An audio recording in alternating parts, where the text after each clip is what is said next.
Now, session, page request. All right. Court will not come to order. Good morning. Good morning.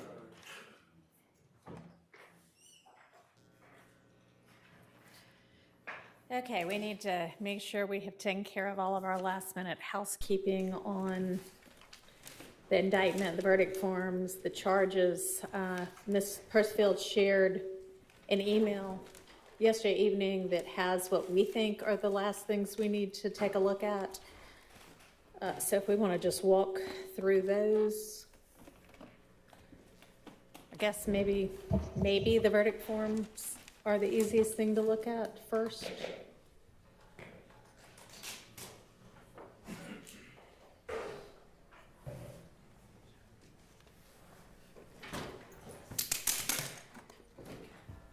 And y'all just let me know if those look okay.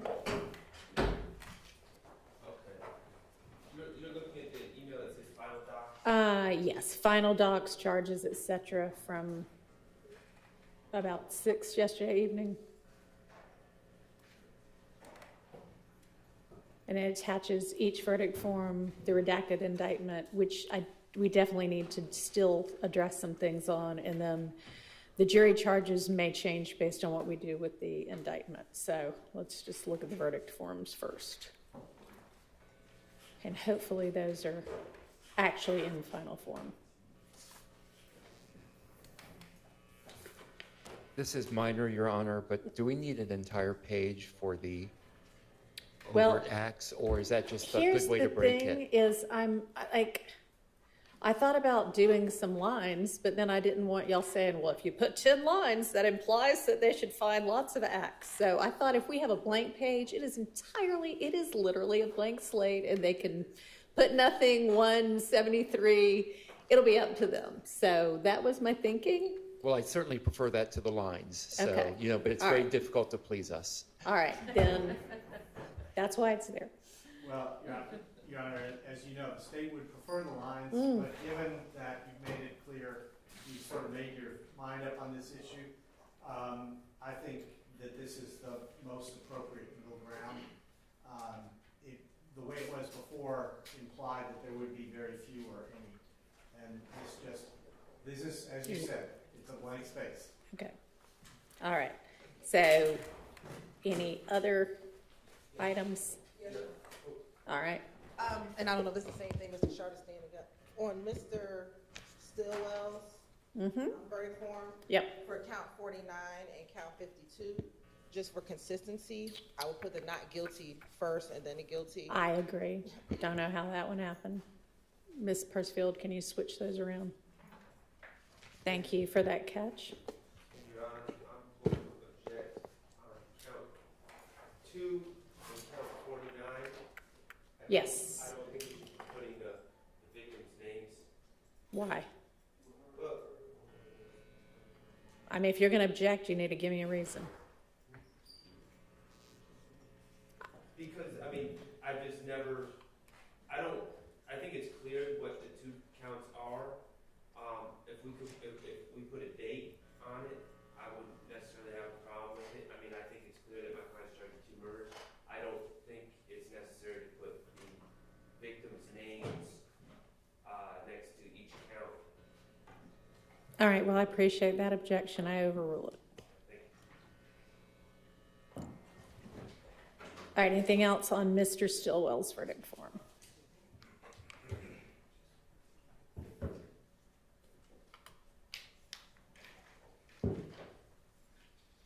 All right, hearing nothing, we will move on to Mr. Kendrick's verdict form.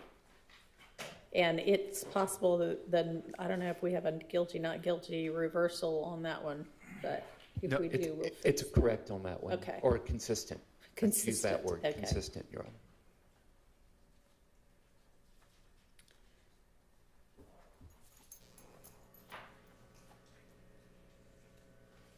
All right, anybody have any issues then on that verdict form? I guess maybe you could I don't know why it's not showing up on mine. I don't have lines under this blank day of blank, but it looks like you do on yours, Ms. Percival, so as long as they're there. Okay, all right, so looks like at least the verdict forms are in their final form.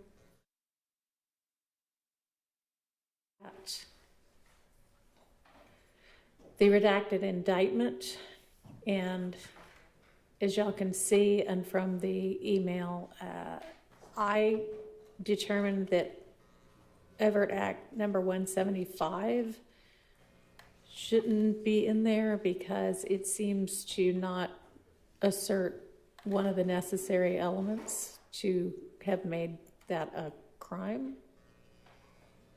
Yes, Your Honor. I understand the thinking behind it, but I don't think that's consistent with Georgia law. I think we've already established and the court has recognized an overt act doesn't have to be a crime. And therefore, we would not have to have all the elements present. You are asserting the crime of, did commit the felony offense of whatever, OCGA section whatever, so. That was the first part of my argument. The second. Okay. Second part is this. Under Georgia law, and federal law is consistent as well, the state does not have to allege all of the elements of an overt act that does happen to be a crime because it is not separately charged. The pleading rules are not the same. You can't generally demur to an overt act. And so while it might not be adequate as a freestanding charge, as an overt act telling the jury what we are saying was done, that would still be sufficient.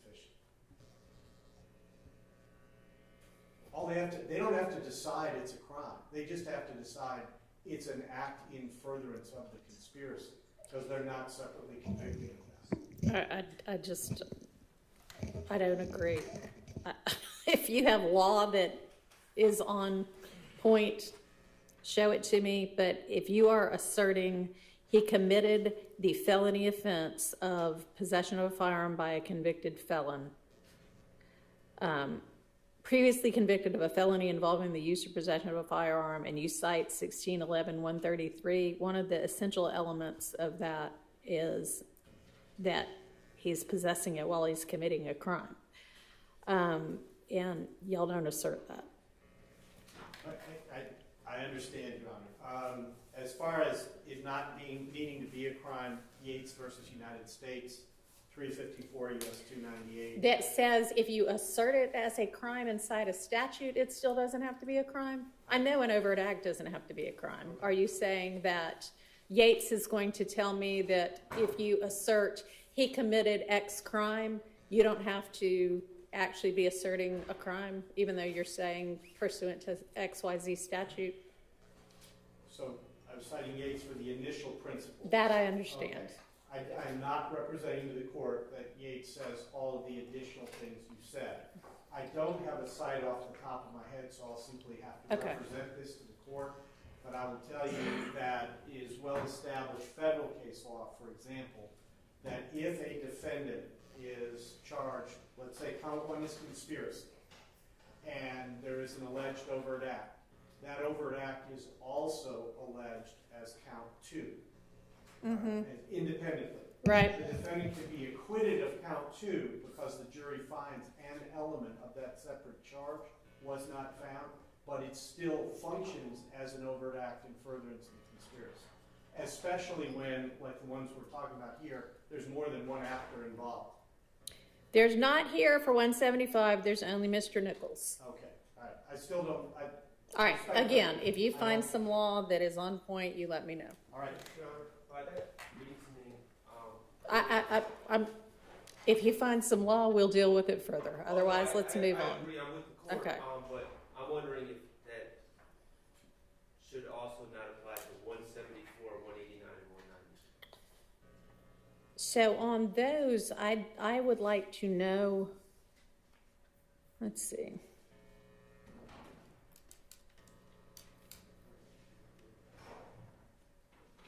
Good question. All right, 174 and which others? 189, oh, sorry, go ahead. 189 and 190.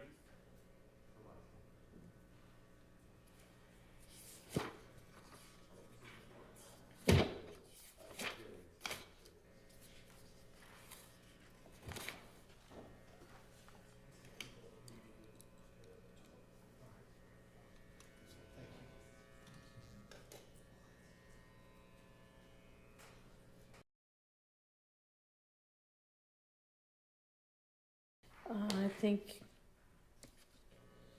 those present the same situation.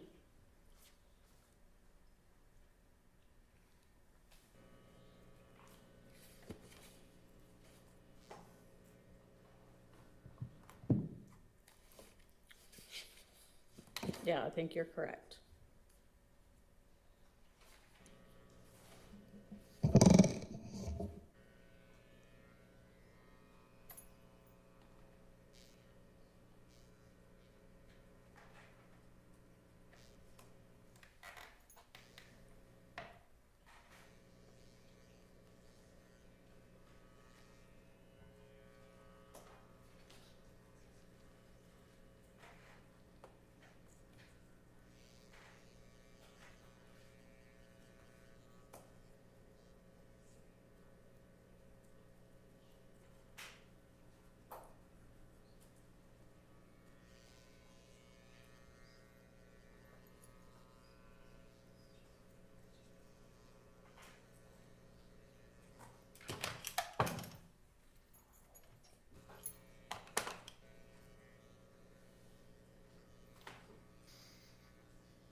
So looking at, like, for instance, on Mr. Stillwell's March 17th possession of a firearm allegation, it's also a substantive count 64, and it's saying that he did that on March 17th, and we know from the evidence that what everybody is talking about is the gun that was, I don't know if it was thrown out of the car, but the gun that was discarded during the chase.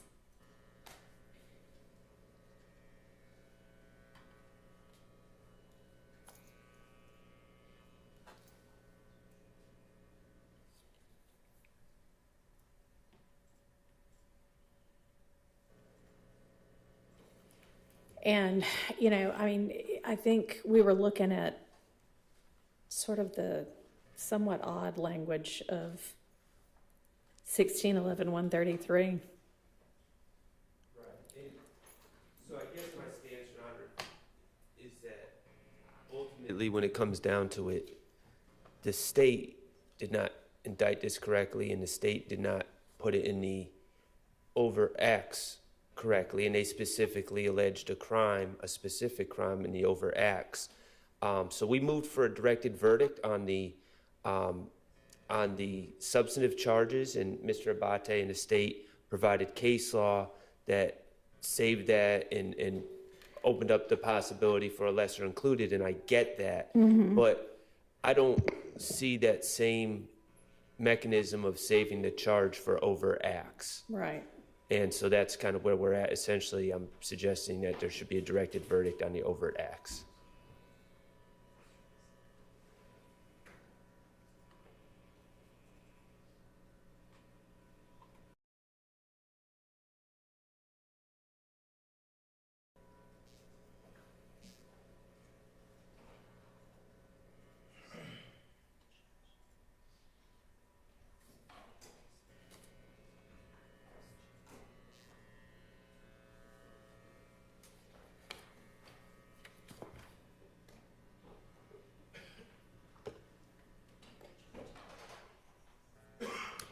Yeah, I mean, I think those overt acts need to be removed. 174, 175, 189, and 190.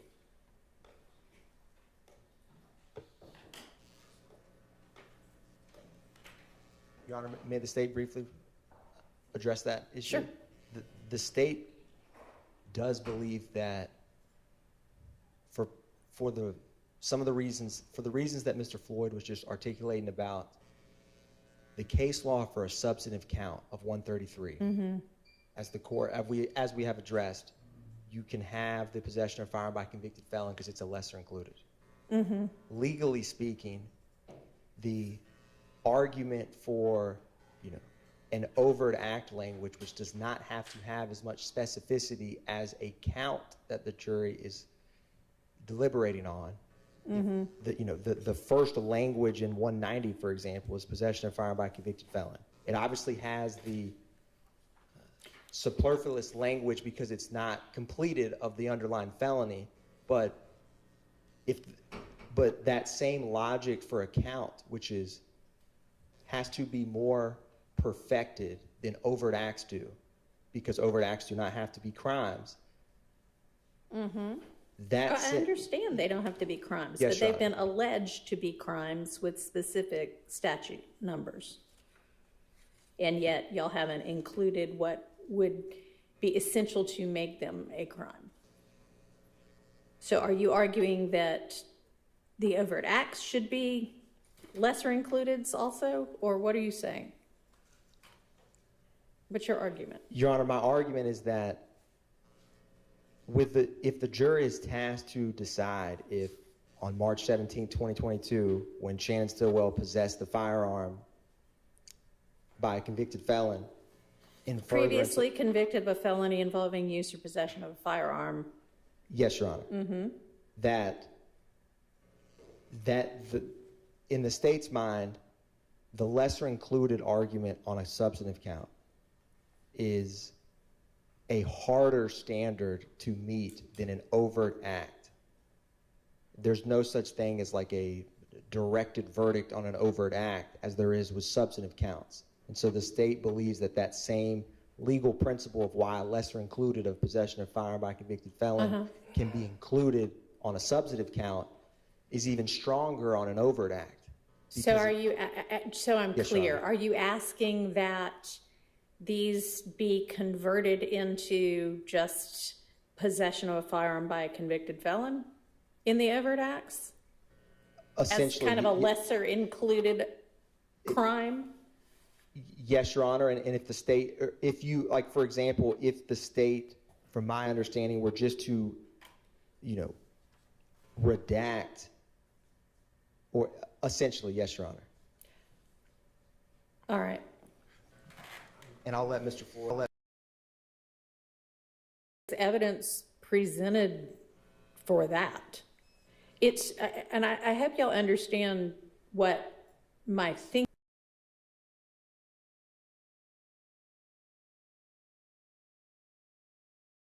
this while they were attempting or committing a series of crimes listed or types of crimes listed in the statute, and that is in nowhere listed in your overt act. That seems to be problematic. But simple, if you will, possession of a firearm by a convicted felon, you don't have to be possessing it while committing a crime, you just have to be possessing it. And that has been asserted in each of these overt acts. Well, and Your Honor, just to supplement what my colleague Mr. Adkins was saying, I'm holding this up because I've been informed they can't hear me behind otherwise. The point that this does different work as an overt act than it would as a separate substantive charge. Frankly, only just the fact that he had the gun during the course of the conspiracy is enough for it to be an overt act. It just, he is in possession of a weapon. I know, The y'all rest of the didn't details. allege it that way. Well, that may be so, but it still does the work under it. I mean, it wouldn't. They cannot return, I find overt act 190. He committed this crime when you have not asserted that every element of that crime. They can't possibly find that when it hasn't been correctly asserted. Y'all have left out an element. So I'm, unless you've got case law, you're not going to convince me on that one. We have moved on to whether it should be redacted, modified to essentially assert a Section 131 crime of simple possession of a firearm by a convicted felon. And I think that has been sufficiently asserted in each of these overt acts. Excuse me, and the Yes. state may be able to find a case, but I haven't, I mean, and you may be aware of a case, Your Honor, and in my limited time, I haven't found one, but I don't believe that there's a case that permits the court to go back and fix. I do not have any idea whether there is. Yeah, I do not believe that you can go back now and fix the error that they have made, or whatever, fix what they have done at this point in time by modifying the allegation Yeah. of this overt act. At this point, I just don't think you can do that. I think I your don't only know. option is to redact it, Your Honor, and it would be, I think it would be error to go ahead and change that. I don't know, so. Because that's what we have been, I'm sure we'll have some time between now and when we actually send it out for somebody to do some research on that. So we'll put a pin in overt acts 174, 175, 189, and 190. They're absolutely not going to be included as a 133 offense. Y'all can let me know if there is case law out there that answers our question on the floor right now of whether they could be converted into a 131 offense, since it at least asserts that, but I don't know whether we can change it like that. So we'll come back to that. Just a clear, do you want specific law subject and apart from what was provided last week that would allow? Yeah, because we need it specific to, can an overt act, in the midst of a trial after the evidence has been closed, be modified to assert what would be a lesser included crime that is fully alleged in that overt act. All right. So our next issue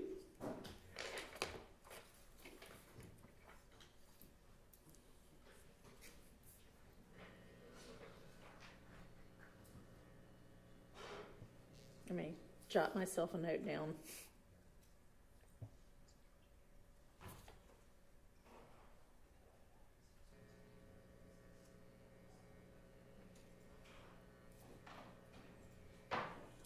All right, the overt acts that include Mr. Kendrick and others that I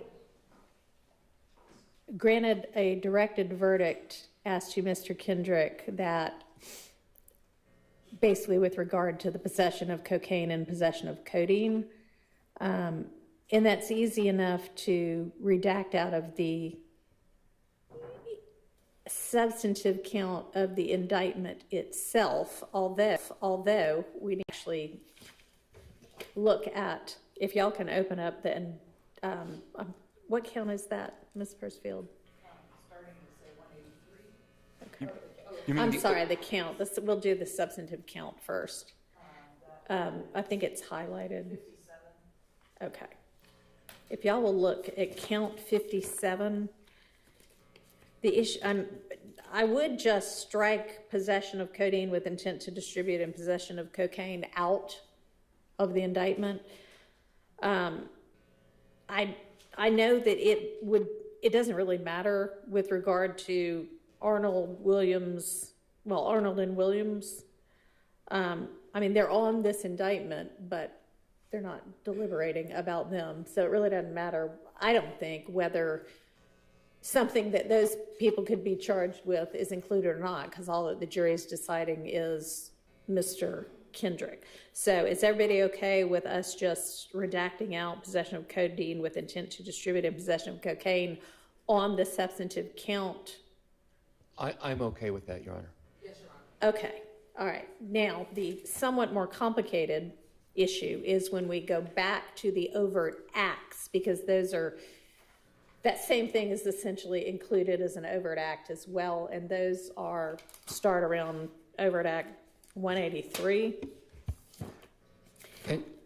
And on that, if I may just briefly speak to that, Your Honor.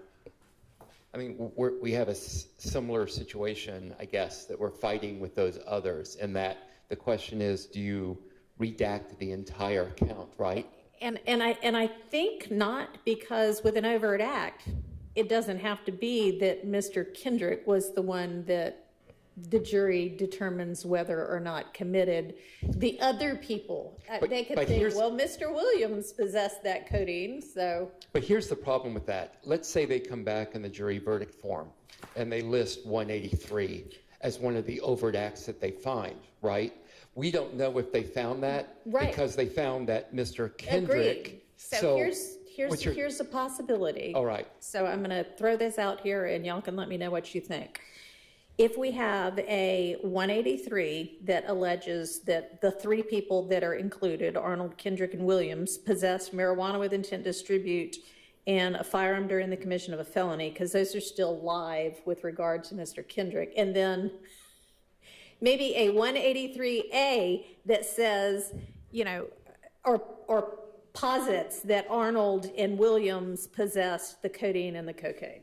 And then we know, okay, it's 183. They think they all, or somebody at least, possessed those two things. Or we think maybe Mr. Williams or maybe Mr. Arnold possessed the codeine or the cocaine. But we know it can't have been Mr. Kendrick, because I've already determined that. So is just want to make sure I understand the court's suggestion. There'd be essentially I'm going to do a slightly different numbering system. There'd be a 183A, which has all three individuals listed, but you would remove the codeine and the cocaine. And then there would be a 183B, which would just be Arnold and Williams with the Codeine and the cocaine. Yes, that's what I'm proposing. My only question with that is, are we facing the same situation, or a question of, can we then go and modify? I guess we can modify these overt acts. I don't know if we can modify. Like that's an easier question, because it's based on me having directed a verdict that Mr. Kendrick can't have done those two things, so it inures to his benefit.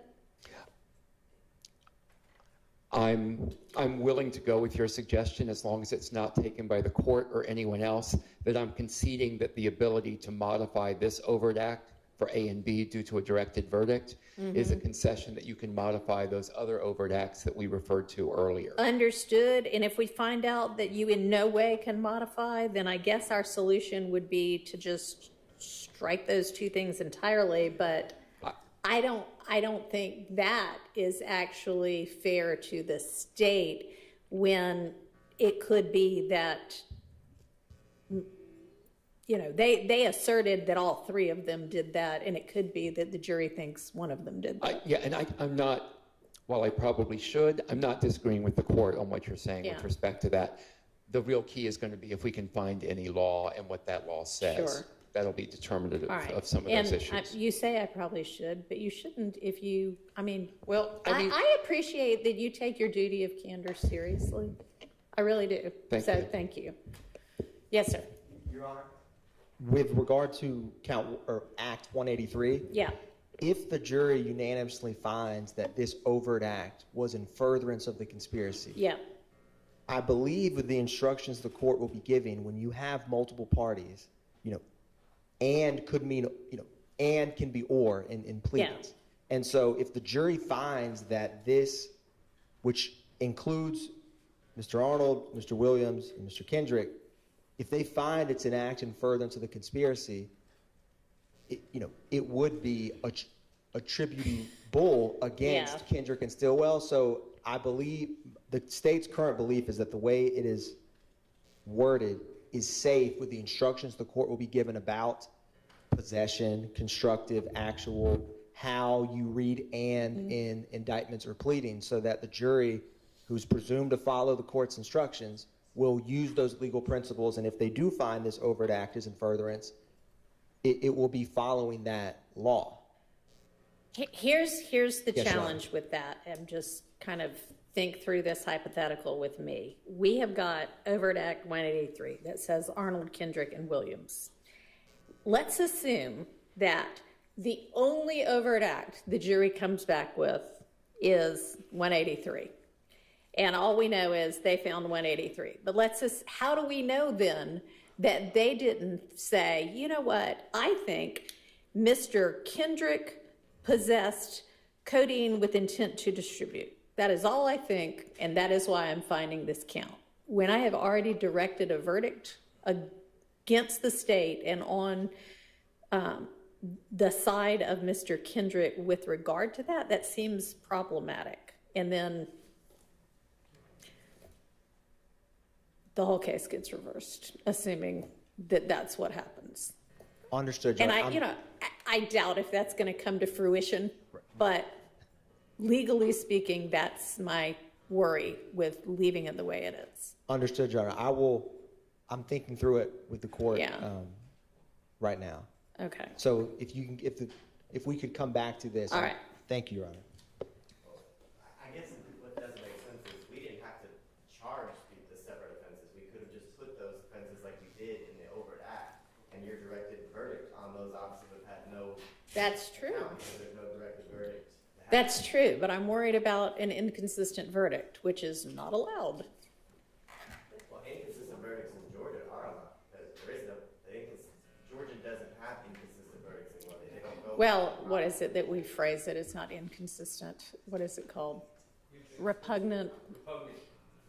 And I don't know, this would qualify as that, but it's factually,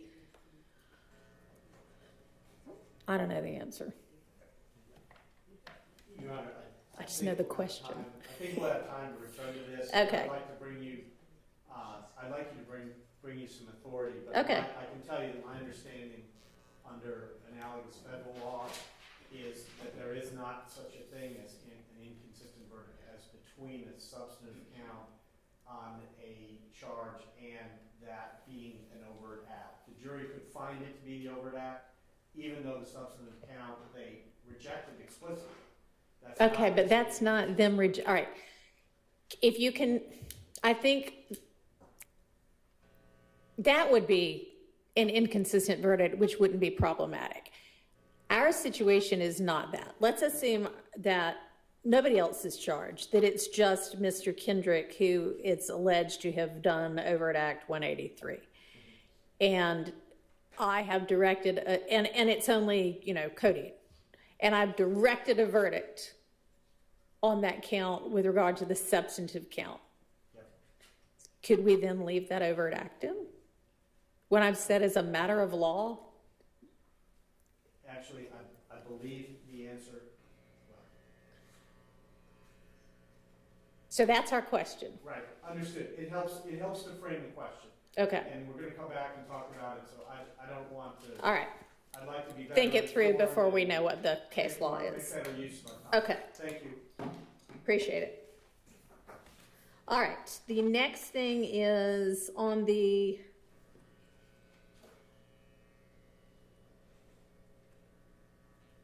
overt acts that allege possession of a firearm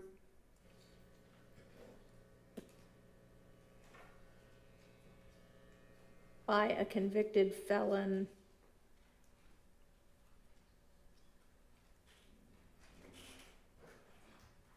that aren't also substantive counts. We were adding definitions of, like, if, I don't know, Mr. Arnold was alleged to have committed an overt act of possession of a firearm by a convicted felon while he was convicted of, I don't know, dealing in some kind of drugs. And we would need to have defined what is that underlying crime in our overt acts definitions. But that would only be true, I think, if we then had, well, let's not have it be Mr. Arnold. I'm talking about Mr. Kendrick and Mr. Stillwell. They've been alleged to have been convicted felons based on convictions for gang act and burglary with regard to Mr. Stillwell, shoplifting and possession of dangerous drugs out of Arizona, as to Mr. Kendrick. I just want to make sure that those convictions are in evidence. And that ought to be easy enough to check. And honestly, I think, Ms. Hilton, you maybe even cited what the exhibit numbers were. I just want to make sure that is what those matched up to. Yes, Your Honor. So I think it was, what you said was 60G, 30Q, and 487VV. So can we just pull those and or if you've got it on this, you had it as a slide, actually. If you want to just pull that up, too, and let's look. And there are other convictions for Mr. Stillwell that were admitted as well. Right, but I'm just, at this point, trying to figure out which crimes not otherwise defined do I need to define for purposes of overt acts. And we have not yet defined shoplifting, burglary, or whatever that Arizona dangerous drugs thing is, and I'm not even sure how to define that one. But looking at the indictment, plea, and sentence would help. And are we sure that was a felony shoplifting? Because shoplifting isn't always a felony. So can we just pull those convictions? You want me to pull what I posted in the?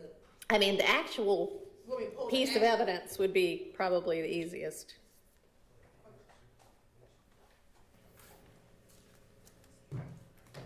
Thanks.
No, that's right.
I waited.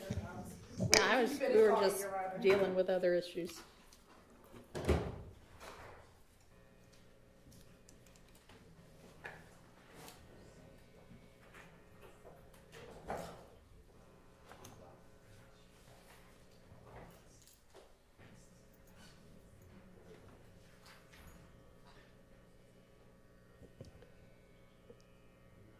And Your Honor, unless I missed it, I don't believe the Arizona conviction came into evidence.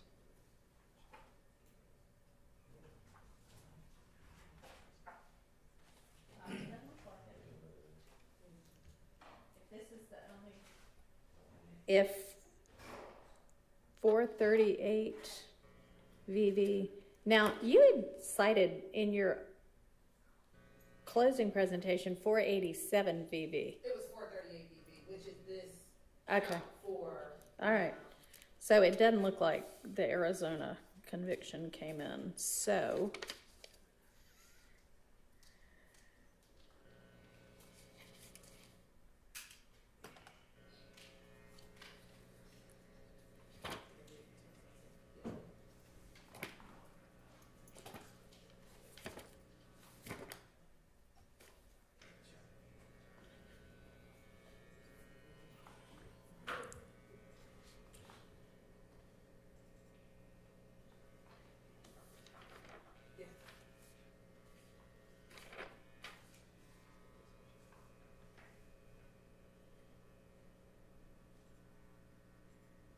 all right, so we're starting with overt act number 3. Y'all allege that Mr. Stillwell possessed marijuana with intent to distribute on 8/23/13. Is there a conviction for that?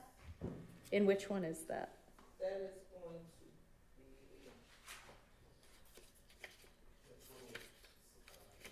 be. Yes. Well, no.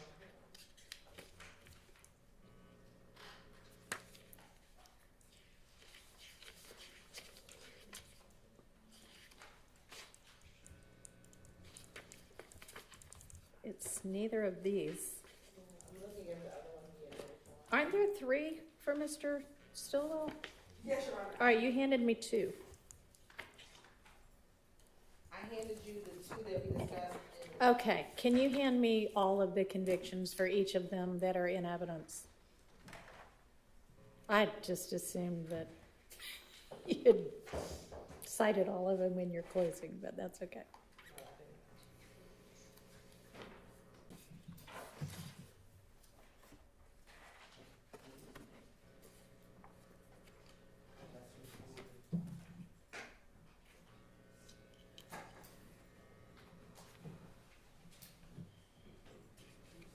Some evidence, okay. Yes, Your Honor. All right. Your Honor. Just a second, sorry. All right, and we've already defined possession of marijuana and intent to distribute anyway. Yes, I don't think it's necessary to define the, I guess, the burglary for the example that you just referenced as it relates to that conviction. They just need to determine that what they have is what.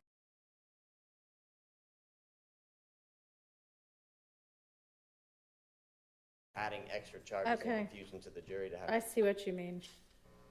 That's a good point. If there's a conviction in there, then they don't need to make a determination whether that occurred. It's proven by the conviction. All right, that's reasonable.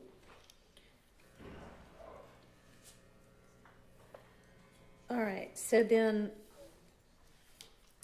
55.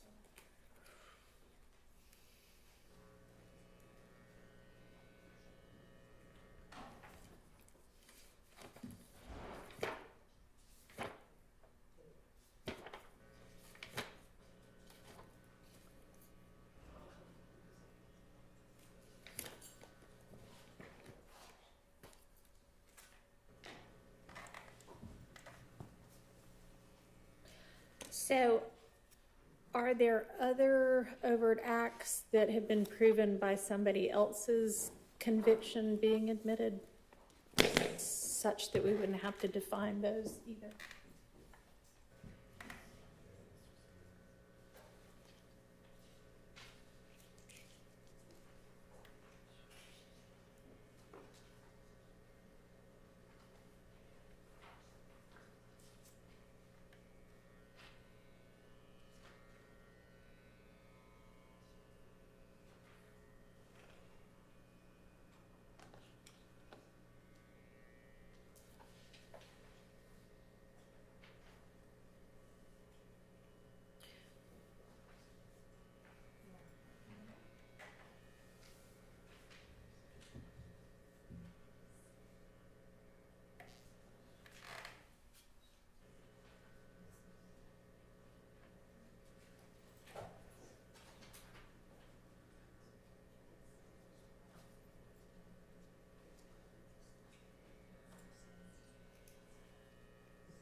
All right, y'all, overt act 58 alleges possession of a firearm by a convicted felon by Mr. Kendrick by possessing a firearm having been convicted of that Arizona felony. Is that conviction of possession of a firearm in evidence? No. Not the Arizona conviction, but the, I guess, I don't know if it's I assume Georgia conviction for possession of a firearm by a convicted felon? That's the one that you have for 38 DV. Okay. That October 1st, the conviction for that October 1st crime is 438.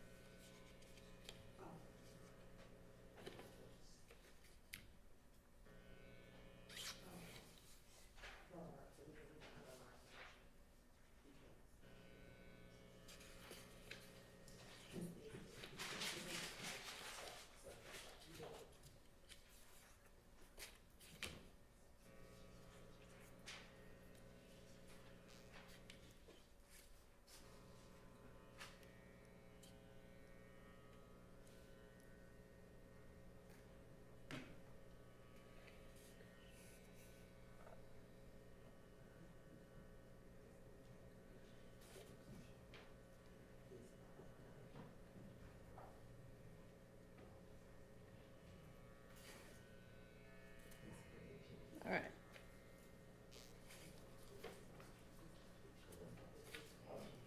All right, so.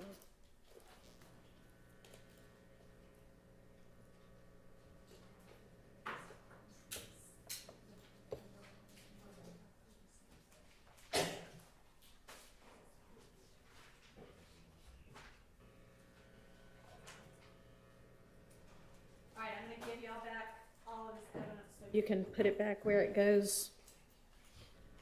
And then have y'all come up with any other overt acts where we won't need to define a crime because it's established by some alleged co-conspirator's conviction that's in evidence? Your Honor, we are looking. Your Honor, we're looking at that now, and I think the court just addressed this, but just with the Arizona conviction, Yeah, we don't need that one. We just need the, yeah, that one's satisfied. thank you, Your Thanks. Honor.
33.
Sorry, overt act 34 is Walter Murphy, possession of firearm.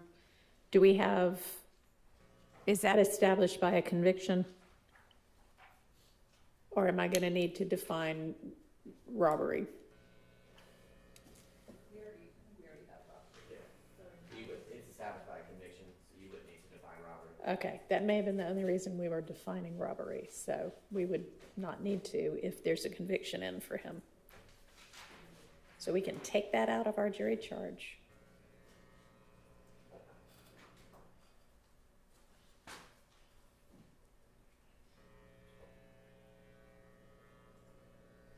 I'm glad you pointed that out, Mr. Abadi. That'll make it somewhat easier. Mr. Sharp was instrumental in Mm-hmm.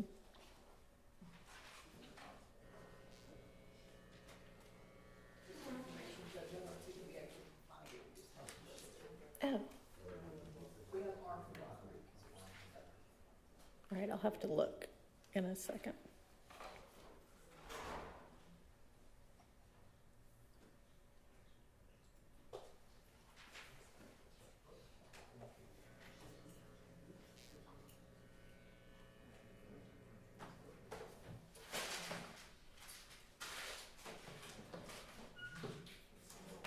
Okay, it doesn't look like there are any other overt acts, because I just did a global search in the indictment for the term convicted felon, and that looks like those were all of them that didn't otherwise have some definition anyway.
All right, y'all continue to research. I need to go up to my chambers and see if some changes might be saved on my computer up there that aren't saved in a document down here. All right. Yeah.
Okay.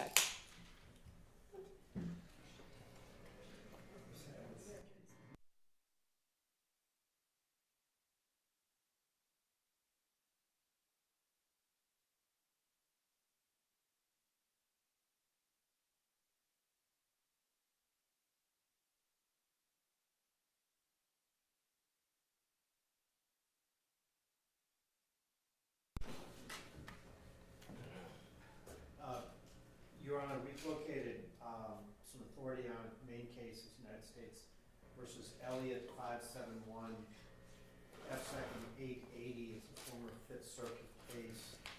Elliott dealt specifically with the question where the defendant argued that acquittal on a RICO substantive did require acquittal on a RICO conspiracy. And the court said no, it did not. Yeah, that's not. Awful. It's an often, it draws the distinction. But that being said, we are looking at the changes that were just forwarded to us. Okay. And think that there, for the vast majority of these, there may be a pretty simple, direct workaround that addresses the issues we've been talking about. Okay. Well, I'm not sure we need to decide it before the jury charges anyway, I so. understand. All right. Anything else then? Otherwise, I'm gonna have the jury out and go ahead and charge them. No, Your Honor. All right, let's get the jury out.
violation of the Georgia Controlled Substances Act, 61, possession of a firearm during the commission of a felony, and 63, possession of a firearm by a convicted felon previously convicted of a felony involving the use or possession of a firearm.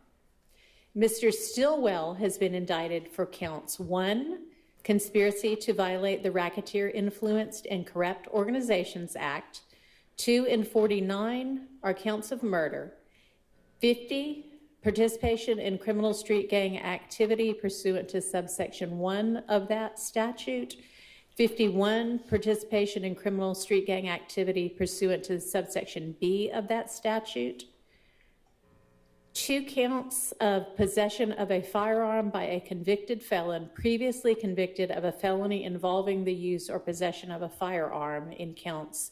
Those are counts 52 and 64. And then count 54, which is possession of a firearm during the commission of a felony. You will have a copy of the indictment with the relevant charges with you during your deliberations. Each defendant has entered a plea of not guilty to this indictment. The indictment and the plea form the issue that you are to decide. Neither the indictment nor the plea of not guilty should be considered as evidence. The instructions that I give you will apply to each defendant individually. So when I say the defendant or a defendant, the instruction applies equally and separately to each defendant. Further, your determination of the issues set forth in the verdict forms must be made as to each count and as to each defendant individually. A defendant is presumed to be innocent until proven guilty. The defendant enters upon the trial of the case with a presumption of innocence in his favor.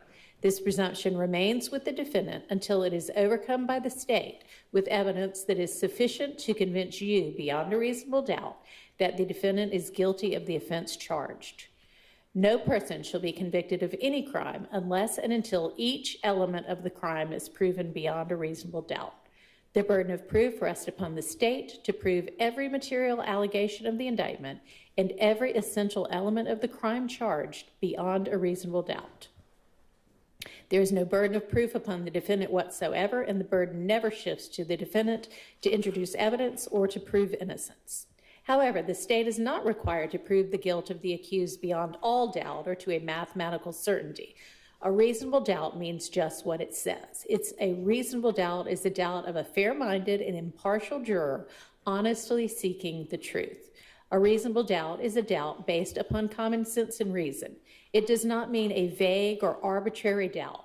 It's a doubt for which a reason can be given, arising from a consideration of the evidence, a lack of evidence, or a conflict in the evidence. After giving consideration to all of the facts and circumstances of this case, if your minds are wavering, unsettled, or unsatisfied, then that is a doubt of the law, and you must acquit the defendant. But if that doubt does not exist in your minds as to the guilt of the accused, then you would be authorized to convict the defendant. If after considering the evidence you believe beyond a reasonable doubt that a defendant is guilty of an offense alleged in the indictment, you would be authorized to convict the defendant of that offense. If the state fails to prove the defendant's guilt of an offense beyond a reasonable doubt, it would be your duty to acquit the defendant of that offense.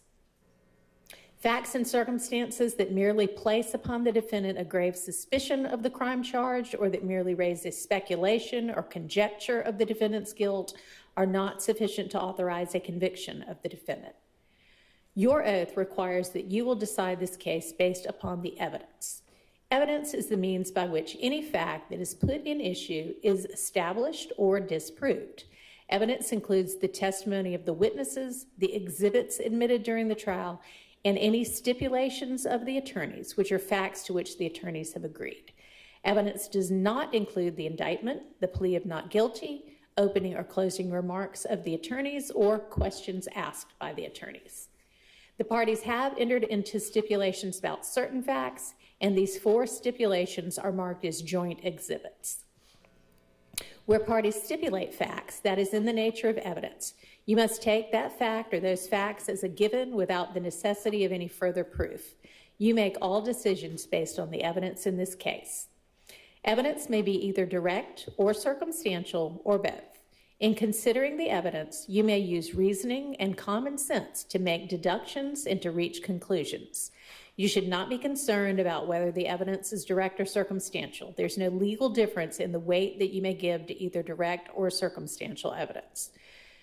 Direct evidence is that which can be seen or heard or otherwise directly sensed. It may be brought into court in the form of exhibits or the testimony of a person who asserts that he or she has actual knowledge of a fact by personally observing or otherwise witnessing that fact. It is evidence that points immediately to the issue in question. When direct evidence points by inference to an obvious, likely, or reasonable conclusion, even though that conclusion is not directly observed or otherwise sensed, that's said to be circumstantial evidence.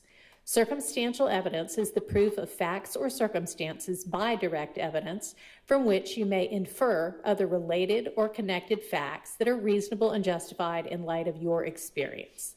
It is evidence that tends to prove or disprove another fact by inference, that is, with consistency with such a fact or elimination of other facts, or that only tends to establish a conclusion in question by its consistency with such conclusion or its elimination of other conclusions. Sometimes circumstantial evidence may point to more than one conclusion. To authorize a conviction on circumstantial evidence alone, the proved facts must not only be consistent with the theory of guilt, but also exclude every other reasonable theory other than the guilt of the accused. The law does not require a higher or a greater degree of certainty on the part of you, the jury, to return a verdict based on circumstantial evidence than upon direct evidence. There's no rule that either circumstantial or direct evidence is stronger than the other if conflicting. The comparative weight of circumstantial evidence and direct evidence on any given issue is a question of fact for you, the jury, to decide. And whether it's dependent upon direct or circumstantial evidence or both, the true test is whether there's sufficient evidence, whether the evidence is sufficiently convincing to satisfy you beyond a reasonable doubt. If not, you must acquit. If so, you may convict. You, the jury, must determine the credibility of the witnesses. In deciding credibility, you may consider all of the facts and the circumstances of the case, including the witness's manner of testifying, their means and opportunity of knowing the facts about which they testify, the nature of the facts about which they testify, the probability or improbability of their testimony, their interest or their lack of interest in the case and the outcome of the case, and their personal credibility as you observe it. Testimony has been given in this case by certain witnesses who are termed experts. Expert witnesses are witnesses who, because of their training and experience, possess knowledge in a particular field that is not common knowledge or known to the average citizen. The law permits expert witnesses to give their opinions based upon that training and experience. You are not required to accept the testimony of any witnesses, expert or otherwise. Testimony of an expert, like that of all witnesses, is to be given only such weight and credit as you think it's properly entitled to receive. In determining the credibility of a witness, you may consider, where applicable, evidence offered to attack or challenge the witness's credibility, and this may include evidence of a character for untruthfulness, bias toward a party, or felony criminal convictions. In determining the credibility of any witness whose credibility has been attacked or challenged, as I've described above, and any testimony given by him or her in court, you may consider, where it's applicable, evidence offered to support the credibility or believability of such a witness. The credibility of a witness may also be attacked by disproving the facts to which the witness testified. Your assessment of a trial witness's credibility may be affected by comparing or contrasting that testimony to statements or testimony that the same witness gave before the trial started. It's for you to decide whether there's a reasonable explanation for any inconsistency in a witness's pretrial statements or testimony when compared to the same witness's trial testimony. As with all issues of witness credibility, you, the jury, must apply your common sense and reason to decide what testimony you believe or do not believe. In assessing the credibility of a witness, you may consider any possible motive in testifying if that is shown. In that regard, you are authorized to consider any possible pending prosecutions, negotiated pleas, grants of immunity or leniency, or similar matters. You alone shall decide the believability of all of the witnesses. The testimony of a single witness, if believed, is generally sufficient to establish a fact. Generally, there is no legal requirement of corroboration of a witness, provided you find the evidence to be sufficient. An exception to this rule is made where the witness is an accomplice. The testimony of an accomplice on its own is not sufficient to warrant a conviction. An accomplice's testimony must be supported by other evidence of some type, and that evidence must be such as would lead to the inference of the guilt of the accused, independent of the testimony of the accomplice. It's not required that supporting evidence be sufficient to warrant a conviction, or that the testimony of the accomplice be supported in every material particular. The supporting evidence must be more than that a crime was actually committed by someone. It must be sufficient to connect the accused with the criminal act, and must be more than sufficient to merely cast upon the accused a grave suspicion of guilt. Slight evidence from another source that connects the accused with the commission of the alleged crime and tends to show participation in it may be sufficient supporting evidence of the testimony of an accomplice. In order to convict, that evidence, when considered with all of the other evidence in the case, must be sufficient to satisfy you beyond a reasonable doubt that the accused is guilty. The testimony of one accomplice may be supported by the testimony of another accomplice. Whether or not the testimony of one accomplice does in fact support the testimony of another accomplice is a matter for you to decide. The sufficiency of supporting evidence of an accomplice is a matter solely for you to determine. Whether or not any witness in this case was an accomplice is also a question for you to determine from the evidence in this case. Any out-of-court statements made by one of the defendants on trial in this case after the alleged criminal act has ended may be considered only against the person who made the statement, and only if you find such statement was freely and voluntarily made. If you find that an out-of-court statement was made to the police freely and voluntarily by a defendant on trial in this case, then you are to consider the statement only against the particular defendant who made it. A defendant in a criminal case may take the stand and testify and be examined and cross-examined as any other witness. However, a defendant does not have to present any evidence nor testify. If a defendant chooses not to testify, you may not consider that in any way in making your decision. Sometimes evidence is admitted for a limited purpose or against some parties and not others, or for some counts and not others. I have previously instructed you as to how to consider particular evidence that was limited over the course of this trial. Such evidence may be considered by you only for the sole issue or purpose, or against only the party, or only for the counts for which that evidence was limited, and not for any other purpose or against any other defendant or for any other counts. You have received evidence of certain prior convictions of these defendants as well as certain other witnesses in this case. You may consider the conviction of Mr. Kendrick only against Mr. Kendrick and only as to count 1 and as to the required element of being a convicted felon in count 63. You may consider the convictions of Mr. Stillwell only against Mr. Stillwell and only as to count 1 and as to the required element of being a convicted felon in counts 52 and 64. You may consider the convictions of any witnesses only insofar as they may relate to attacking the credibility of that witness and not for any other purpose. Identity is a question of fact for you to determine. Your determination of identity is dependent upon the credibility of the witness or witnesses offered for this purpose.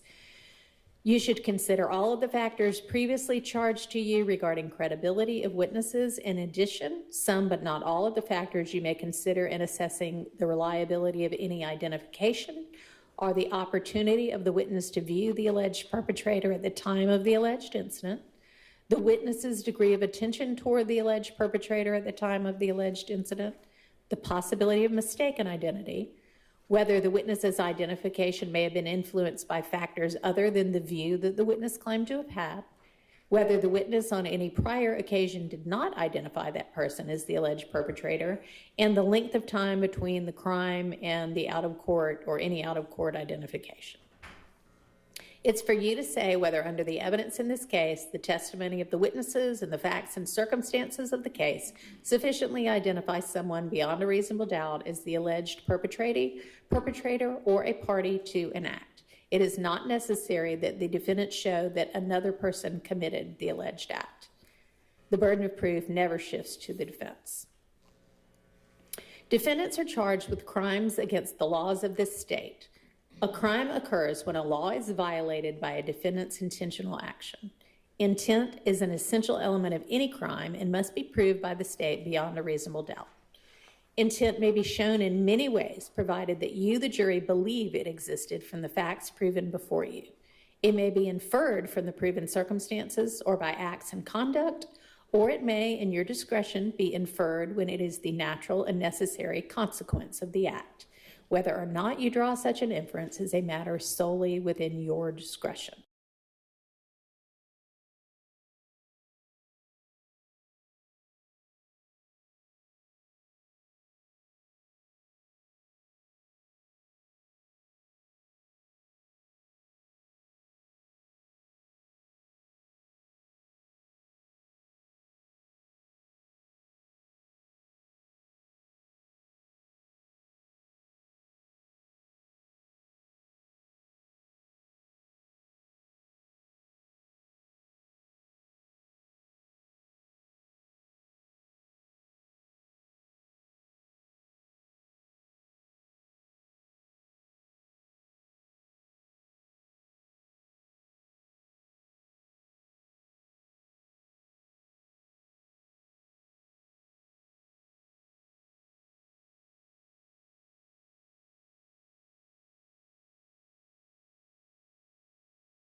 Concurrence in the commission of the crime unless the evidence shows beyond a reasonable doubt that such person committed the alleged crime, helped in its actual perpetration of the crime, or participated in the criminal endeavor. You are not authorized to find a person who is merely associated with other persons involved in the commission of a crime guilty of consent in or concurrence in the commission of a crime unless the evidence shows beyond a reasonable doubt that the person helped in the actual perpetration of the crime or participated in the criminal endeavor. Next, I'm going to define for you the elements of the crimes that are alleged as counts against either defendant. Then I will define the meaning of any crimes that are alleged as an overt act, but that I have not yet defined. When a count of an indictment charges that a defendant committed a crime in more than one way, the state does not need to prove that the defendant committed the crime in every one of the ways alleged. The state may prove that the defendant committed the crime in any one of the ways charged. If the evidence shows that the crime was committed by the defendant in any one of the ways charged, you would be authorized to convict him of that count. And RICO is one of the counts that is charged as having been committed in more than one way. In order to convict, the state must prove that the crime was committed by the defendant in at least one of the ways charged. For conspiracy to violate subsection A of the Racketeer, Influence, and Corrupt Organizations Act, which I'm going to refer to from now on as the RICO Act, the state must prove that the defendant knowingly and willfully conspired with one or more others, co-conspirators, to acquire or keep money or other personal property through a pattern of racketeering activity, and that any of the co-conspirators committed an overt act after May 10th of 2017 to further a criminal objective of the conspiracy. For a conspiracy to violate subsection B of the RICO Act, the state must prove that defendant, while associated with an enterprise, knowingly and willfully conspired with one or more others to participate in the enterprise through a pattern of racketeering activity, and that any of the conspirators committed an overt act after May 10th, 2017 to further a criminal objective of the conspiracy. Conspiracy means an agreement between at least two people to commit an unlawful act. The agreement may be express, that is, stated or written, or it may be tacit, that is, a mutual but unspoken understanding to accomplish or to pursue a common criminal objective. The existence of a conspiracy may be inferred from the nature of any acts done, the relationships, interests, or conduct of the alleged conspirators before and after any alleged offense, and other circumstances which may disclose a common criminal design. However, mere association with an enterprise is insufficient by itself to establish a conspiracy to violate the RICO Act. The state does not need to prove that each conspirator agreed with every other conspirator, knew all of his fellow conspirators, was aware of all of the details of the conspiracy, or contemplated participating in the same interrelated crimes as every other conspirator. Whether a conspiracy existed is a matter for you to determine. Overt act means an outward act made in furtherance of a conspiracy. The overt act may, but does not have to be, a crime in and of itself. Some of the overt acts alleged in this indictment, if proven, would be crimes. You can tell which those are when you have the indictment back with you, because they will list a cite to a criminal code section. Later in these instructions, I will define for you any alleged crimes that are alleged in the overt acts that I have not already defined when I'm defining the substantive counts. Enterprise means a group of individuals who are associated in fact, whether or not all of the members know each other. To be an enterprise under the RICO Act, the group must have a common purpose and ongoing nature sufficient to pursue its purpose or purposes, and at least a loose or informal relationship amongst those involved. The group does not need any form or structure beyond what is necessary to conduct a pattern of racketeering activity. The group may be associated together for both legal and illegal purposes. In determining whether an enterprise existed, you may consider any evidence of a pattern of racketeering activity.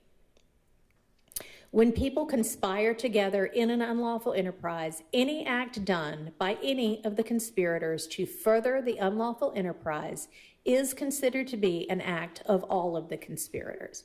However, each conspirator is responsible for the acts of other conspirators only to the extent that those acts are naturally or necessarily done to further the unlawful enterprise. If you find that the defendant did not knowingly and willfully join a conspiracy as described above, then you cannot contribute the statements or acts of another person to the defendant.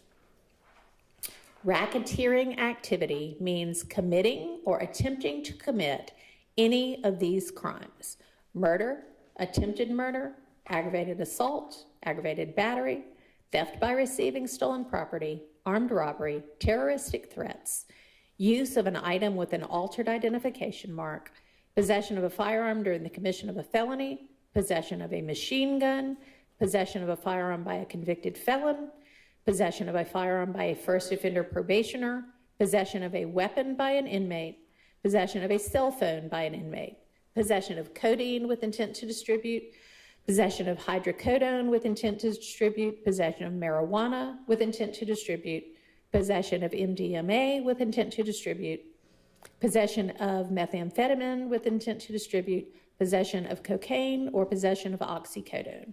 I will define these crimes for you shortly. Racketeering activity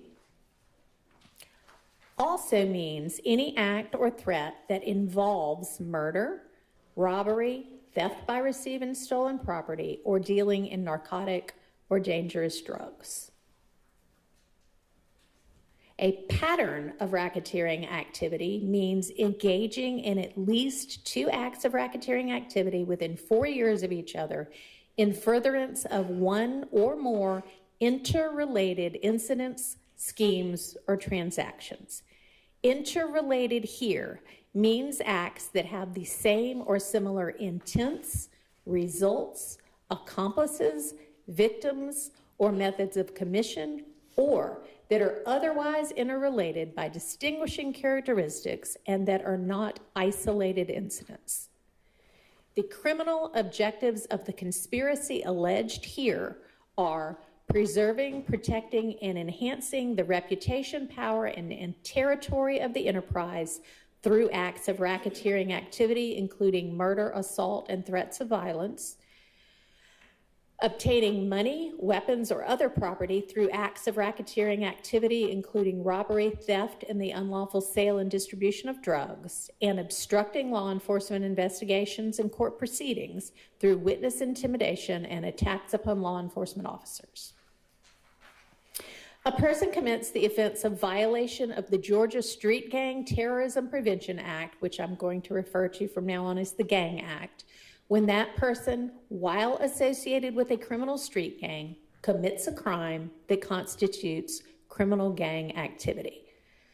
To prove a violation of subsection A of the Gang Act, as alleged in counts 50 and 57, the state must show the existence of a criminal street gang, that the defendant is associated with that criminal street gang, that the defendant committed or participated in criminal gang activity, and a nexus, that is a connection between the crime committed and the gang, i.e. that the crime was committed to further the interests of the gang. To prove a violation of subsection B of the Gang Act, as alleged in count 51, the state must show the existence of a criminal street gang, that the defendant is associated with that criminal street gang, that the defendant committed or participated in criminal gang activity in order to maintain or increase his status or position in the gang, and again, a nexus or a connection between the crime charge and the gang. That is, that the crime was committed to further the interests of the gang. Criminal street gang means any group of 3 or more persons associated together which engages in criminal gang activity. The existence of criminal street gang may be established by evidence of a common name or common identifying signs, symbols, tattoos, graffiti, or attire, or other distinguishing characteristics, including but not limited to common activities, customs, or behaviors. Criminal gang activity means the commission, attempted commission, conspiracy to commit any criminal offense that involves violence, possession of marijuana with intent to distribute, possession of a weapon, or use of a weapon. For purposes of count 50, 51, and 57, which are the gang counts, murder, possession of marijuana with intent to distribute, and possession of a firearm during the commission of a felony constitute criminal gang activity.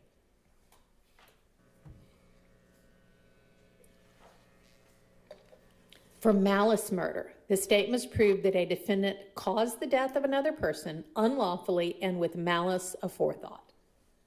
The killing must have been done with malice to be murder. Malice, as the term is used here, is not necessarily ill will or hatred. Rather, it is the unlawful intent to kill. You may find malice when the circumstances show that the defendant acted with the deliberate intention to unlawfully take the life of another person. You may also find malice where there does not appear to be significant provocation and all of the circumstances of the killing show an abandoned and malignant heart. The state does not have to show premeditation to prove murder. If a killing is done with malice, it is murder, regardless of how briefly the malicious intent existed. No specific length of time is required for malice to arise in the defendant's mind. Malice may be formed in a moment, and instantly a fatal wound may be inflicted. If malice was in the defendant's mind at the time of the act or the killing and moved the defendant to do it, that is enough for the killing to be murder. Premeditation typically means a prior decision or plan to do something. Premeditation is not an element of murder and does not need to be proved by the state for you to find malice aforethought. However, in determining whether malice existed at the time of the killing, you may consider any evidence of premeditation or lack of it. The state may, but does not have, to prove motive to prove murder. Any evidence of motive has been admitted for your use in determining the defendant's state of mind at the time of the killing.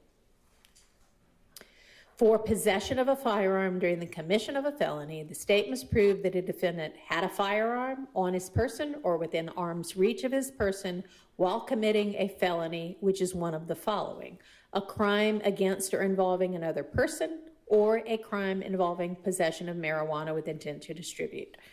Murder and possession of marijuana with intent to distribute are felonies, and for purposes of this offense, a firearm includes any handgun. The indictment charges each defendant with possession of a firearm by a convicted felon previously convicted of a felony involving the use or possession of a firearm. I am not going to charge you on that crime because the state concedes that the description of the crime in the relevant counts of the indictment left out an element of either the defendant having previously been convicted of a felony, or of the defendant having previously been convicted of a felony involving the use or of possession of a firearm. That should be or. So you will be considering only the lesser included offense of possession of a firearm by a convicted felon when you get to those counts. And for possession of a firearm by a convicted felon, the state must prove that the defendant possessed a firearm after having been convicted of a felony. Possession of a firearm during the commission of a felony and possession of a firearm by a convicted felon are both felonies. And again, for purposes of this offense as well, a firearm includes any handgun. For possession with intent to distribute marijuana, the state must prove that the defendant possessed any amount of marijuana with intent to distribute. Intent to distribute means intent to unlawfully deliver or sell. Marijuana means all parts of the plant of the genus cannabis, whether growing or not, the seeds, the resin extracted from any part of the plant, and every compound, manufacture, salt, derivative, mixture, or preparation of such plant, its seeds, or its resin. Marijuana does not include the completely defoliated mature stalks of such plant, fiber produced from such stalks, oil or cake, or the completely sterilized samples of seeds of the plant which are incapable of germination. And it does not include hemp or hemp products, and it does not include samples of tetrahydrocannabinols, or THC. The state must prove that the defendant possessed the marijuana and or the firearm at issue in this case. Possession may be either actual or constructive. It also may be either sole or joint. Actual possession means that at the time of the alleged offense, the defendant knowingly had direct physical control over the marijuana or over the firearm, depending upon which count you're considering. Constructive possession means that at the time of the alleged offense, the defendant did not have direct physical control over the marijuana or the firearm, but did knowingly have both the ability and the intention to exercise control over the marijuana or the firearm. Sole possession means that only the defendant had possession of the marijuana or the firearm. Joint possession means that the defendant shared possession of the marijuana or the firearm with at least one other person. If you find that someone other than the defendant had an equal opportunity to possess the marijuana or the firearm, you would be authorized to convict the defendant only if the state proves that the defendant knowingly possessed the marijuana or the firearm. And I'm now going to define for you any alleged crimes that are alleged in the overt acts that I have not already defined in the substantive counts. So the following definitions apply only to certain acts that are alleged in count 1 of the indictment as overt acts. Aggravated assault with a deadly weapon.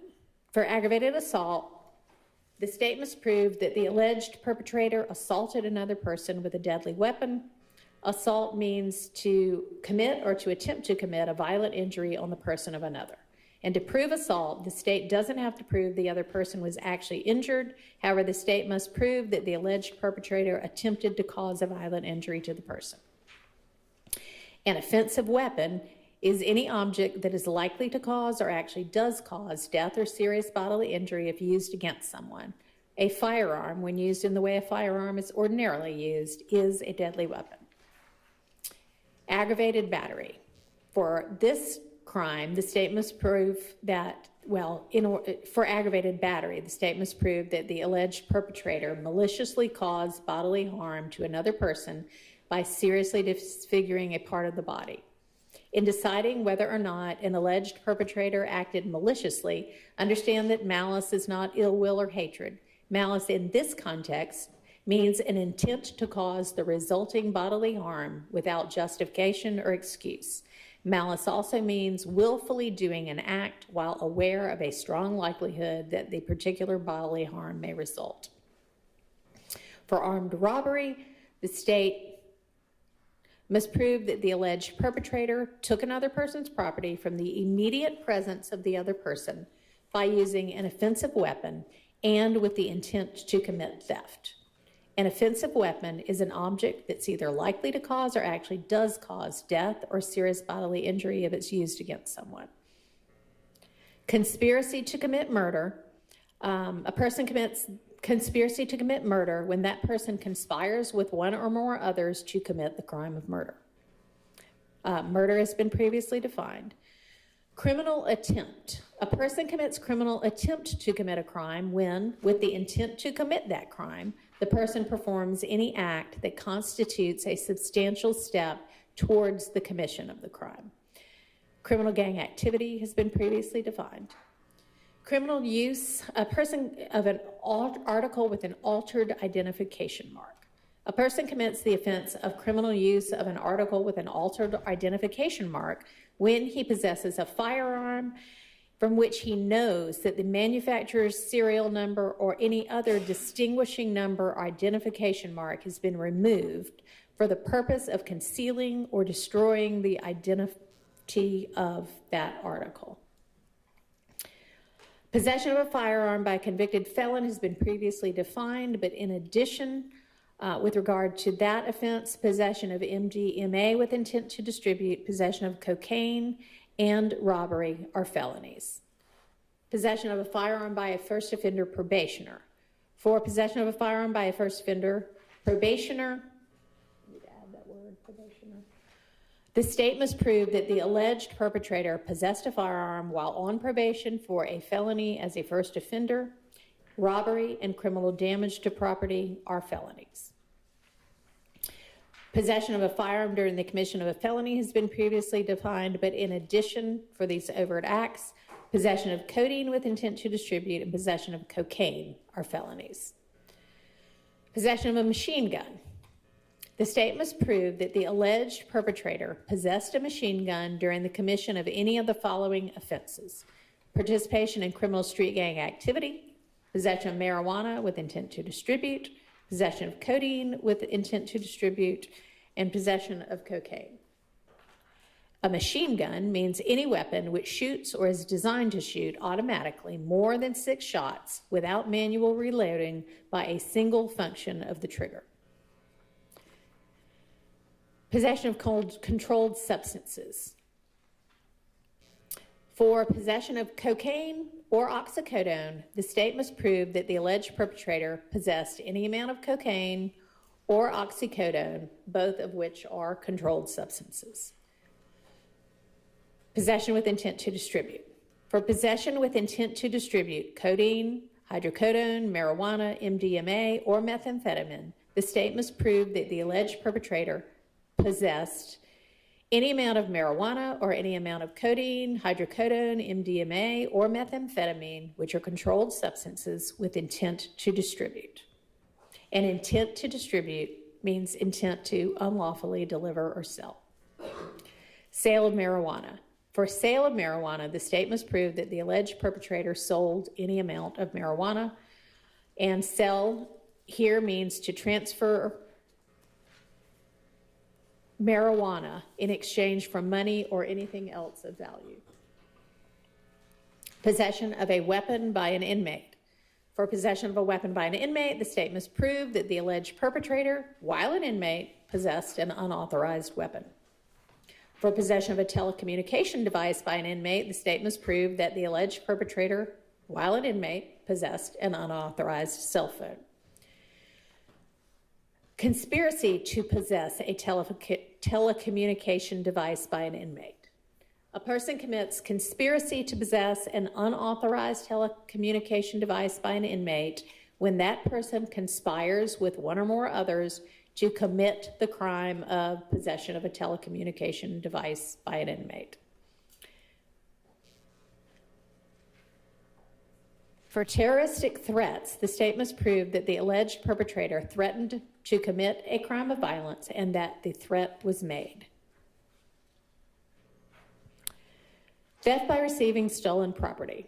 A person commits theft by receiving stolen property when that person receives or keeps stolen property and the person knows or should have known was stolen, unless the property was kept or received with the intent to restore it to the owner.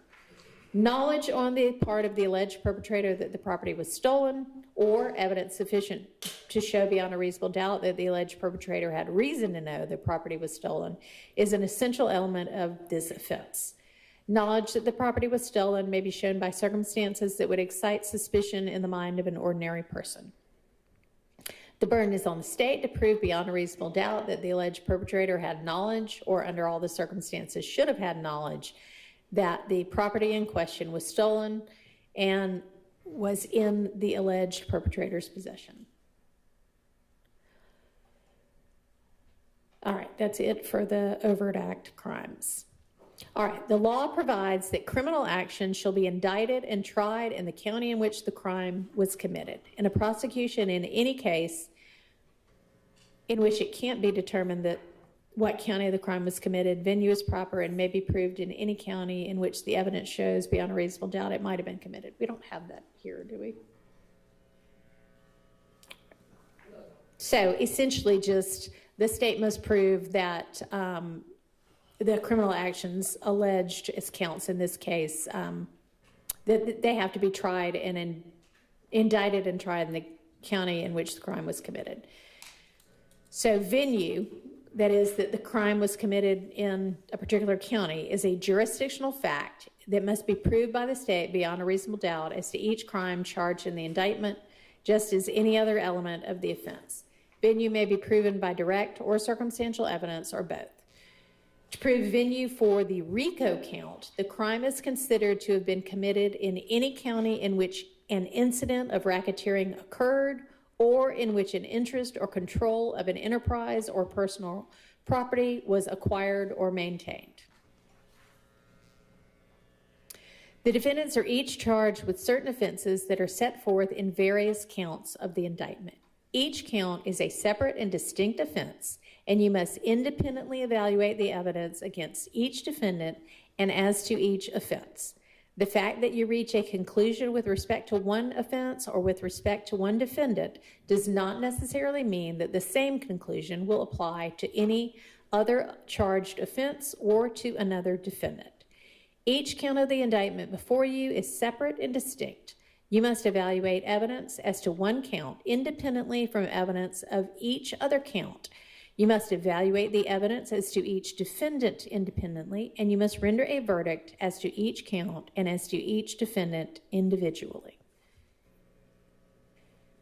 If, after considering the testimony and the evidence presented to you, together with the charge of the court, you should find and believe beyond a reasonable doubt that the defendant in Fulton County, Georgia, committed an offense as alleged in the indictment, you would be authorized to find the defendant guilty of that offense. In that event, the form of your verdict for that offense would be to find the defendant guilty. If you do not believe the defendant is guilty of an offense as alleged in the indictment, or if you have any reasonable doubt as to the defendant's guilt of that offense, then it would be your duty to acquit the defendant of that offense. In that event, the form of your verdict for that offense would be to find the defendant not guilty. You are to make a separate determination of guilty or not guilty as to each offense and as to each defendant. Your verdict as to each count must be unanimous. That means that you must be unanimous in your determination that the state has proven every element of that count as defined and listed above beyond a reasonable doubt. And you'll have a copy of these instructions out with you so that you can see what each of the elements of each of the offenses is. Again, the elements are listed above where the crimes are defined, and you must be unanimous that each element has been proven. Let me explain what that means for a few of the elements for count 1 a bit more specifically. And that's the conspiracy to violate the RICO Act. You must be unanimous as to the pattern of racketeering activity that the defendant agreed would be committed. But because count 1 is charged as a conspiracy to violate the RICO Act, it's not required that the state prove that any conspirator actually committed an act of racketeering activity. And on the overt act element, you must be unanimous that a conspirator committed an overt act after May 10th, 2017 to further a criminal objective of the conspiracy. And you would note on your verdict form that and any other overt act committed in furtherance of the criminal conspiracy to which all 12 of you unanimously agree. By no ruling or comment that the court has made during the progress of this trial has the court intended to express any opinion upon the facts of this case, upon the credibility of witnesses, upon the evidence, or upon the guilt or innocence of either defendant. Your verdict should be a true verdict based upon your opinion of the evidence according to the laws given you in this charge. You are not to show favor or sympathy to one party or the other. It is your duty to consider the facts objectively, without favor, affection, or sympathy to either party.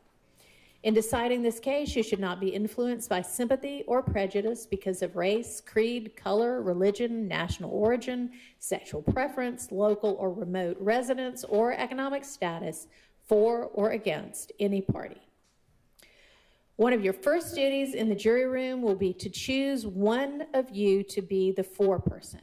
The foreperson will manage your deliberations and will sign the verdict to which all 12 of you freely and voluntarily agree.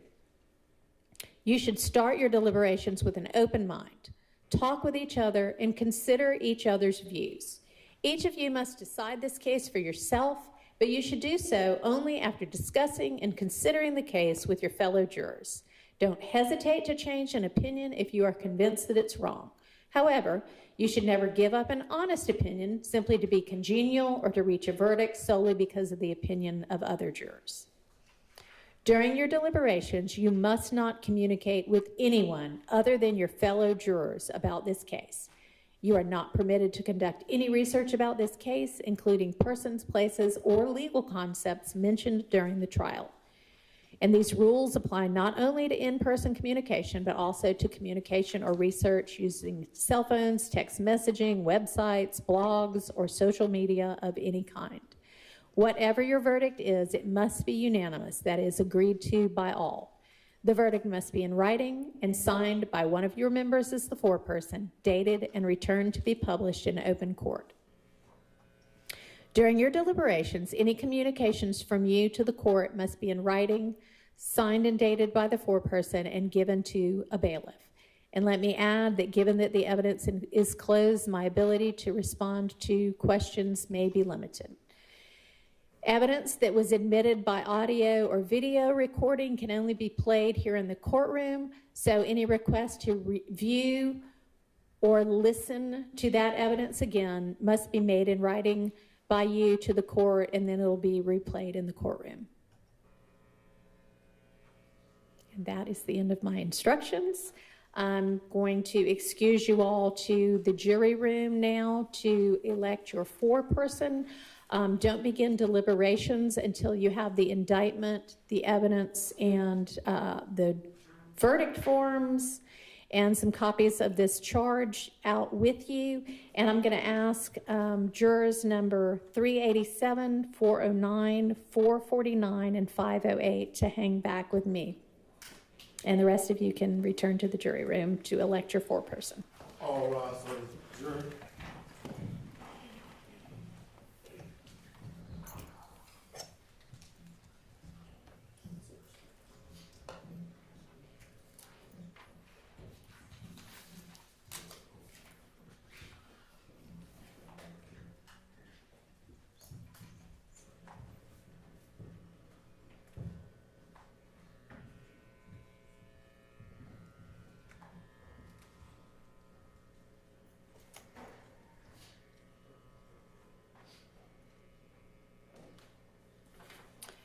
All right, y'all are the alternates in the case.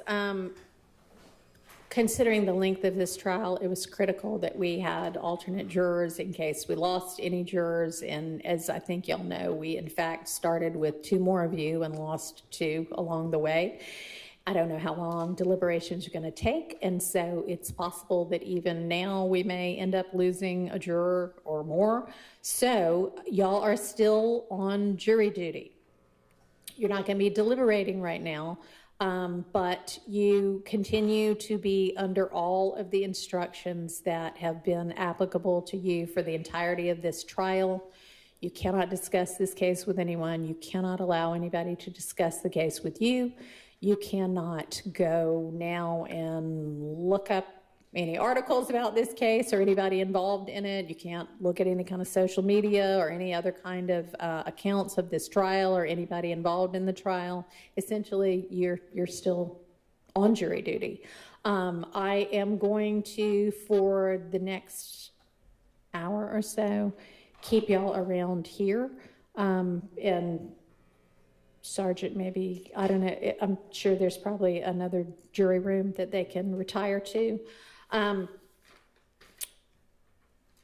While y'all are on jury duty and the jury is deliberating, I want y'all to stay within an hour or so of this courthouse.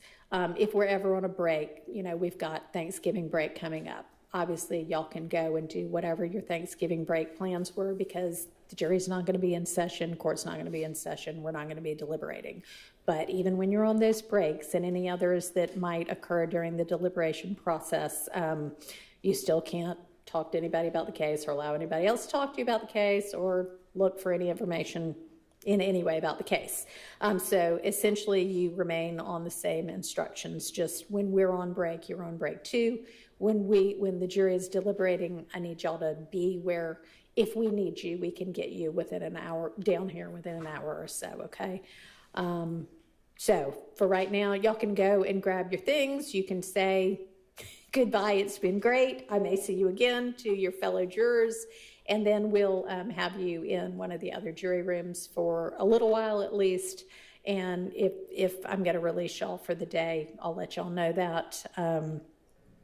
But again, just kind of stay within an hour or so of the courtroom. And just like you've sort of kept your cell phones in a way that we can communicate with you, continue to do that in case we need to. Thank you very much. All rise for the jury.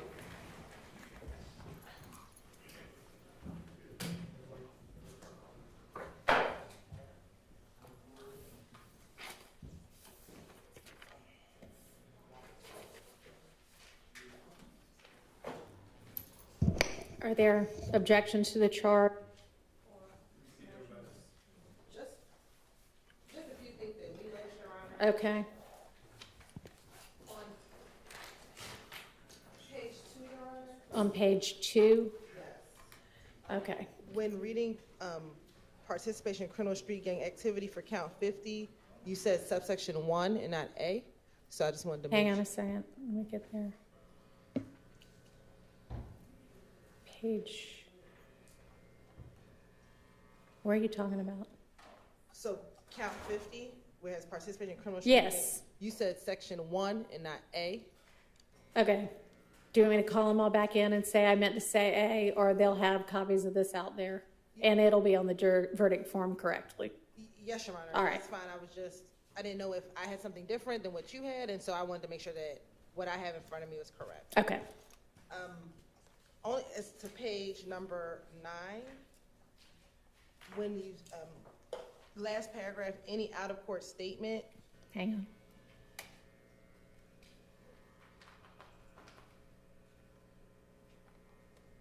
Yes. as we were reading it, the thought came that maybe we should add any out-of-court statement made to law enforcement or made to the police, made by one of the defendants on trial in this case after the alleged criminal act. We probably should have. Yes, so just, I gave y'all this, I don't know how many different times to look at and ask you. I don't know how many different times for any kind of comments or corrections. So what do you want me to do? can we add it, and then when you send it back, Sure. that's all, Your Honor, I'm just going back through. Made by one of the defendants, made to law enforcement by one of the defendants on trial? Yes, Your Honor. Okay, we can do that. And as of right now, those are the only ones that I see. All right, appreciate it, thank you. Anybody else? I have no objections to your reading of the jury charges, Your Honor. I just need to renew my request and objection to exclusion of jury charge 3.01.10, which is the justification, as I requested justification for my client's possession of a firearm by a convicted felon. I requested that charge, so I'm just renewing my objection to the exclusion of that charge, as well as the separate and distinct charge that overt acts need to be proved. An overt act needs to be agreed upon unanimously by all the jurors. I know, Your Honor, stance that you referenced the need for unanimity, being unanimous. I always struggle with that word. Okay, Within the jury charges, and I understand that, but I'm just going to renew my objection. okay. Thank you. All right. Then we will, y'all have agreed as to what evidence goes out?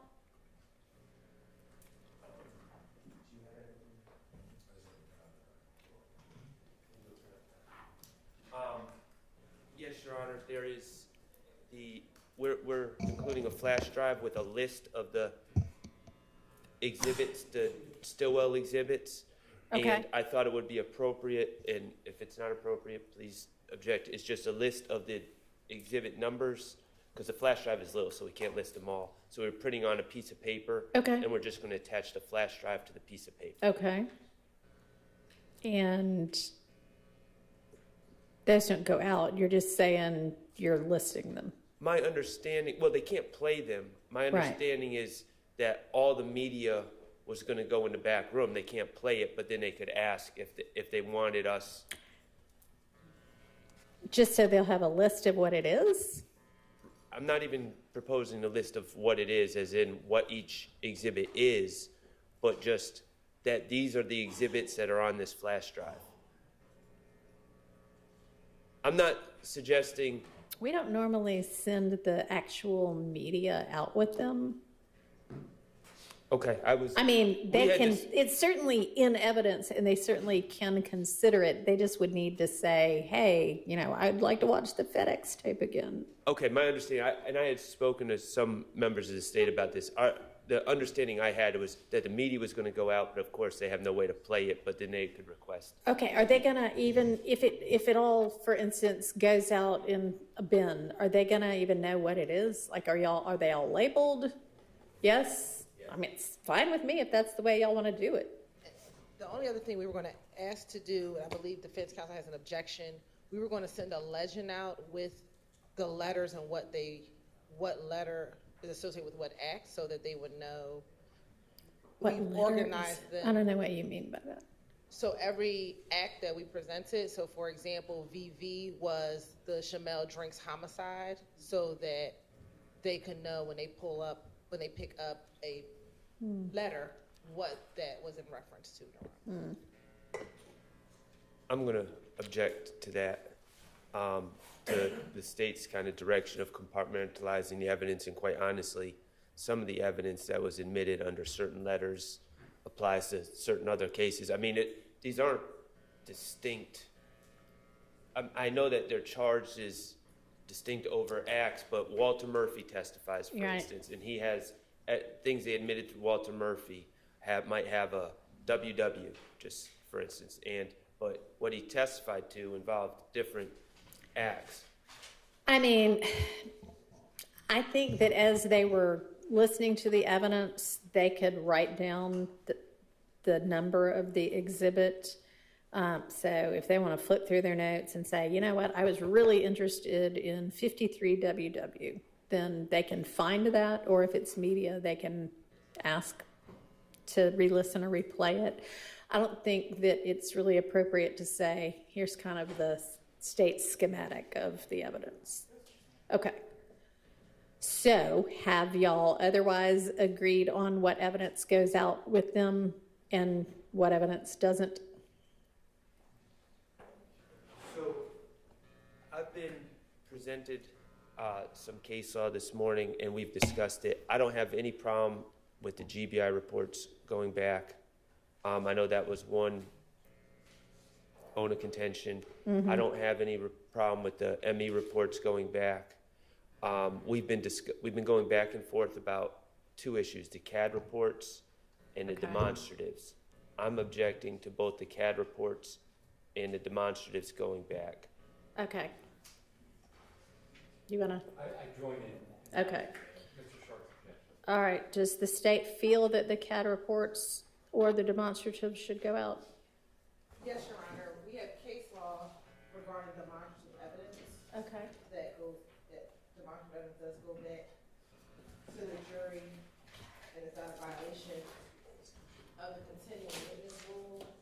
Would you like to share that with the court? Yes, Your Honor. Okay.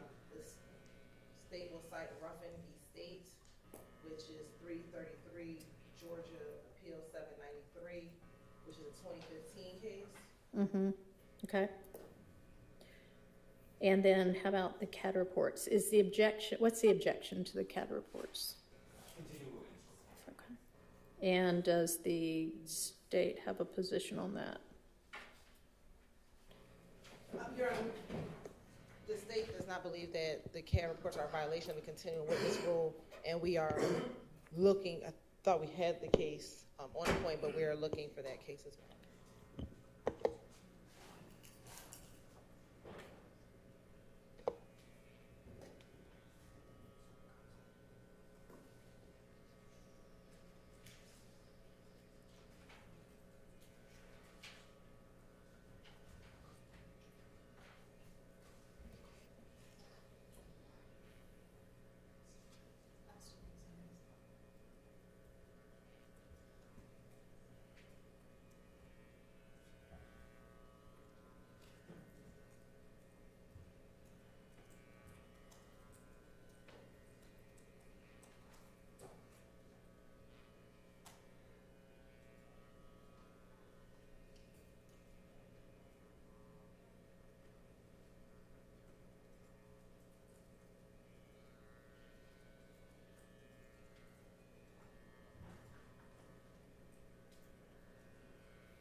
Does it cover CAD reports at all, or is it just kind of, here's what continuing witness means? It's kind of just here's what continuing witness means. I couldn't find a case specific or on point as it relates just to. It's hard to believe, honestly. You know? Which leads me to the conclusion they go back. Yeah.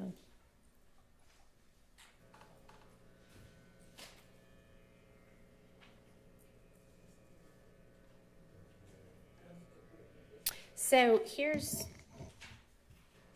does the defense have any case law on CAD reports?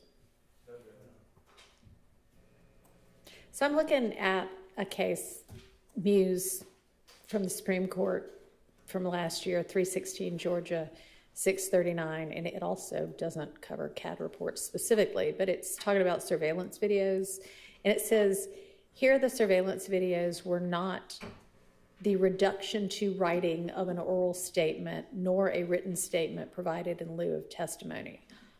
And a CAD report, I mean, it contains the reduction to writing of an oral statement, doesn't it? So it may be that it can go out redacted?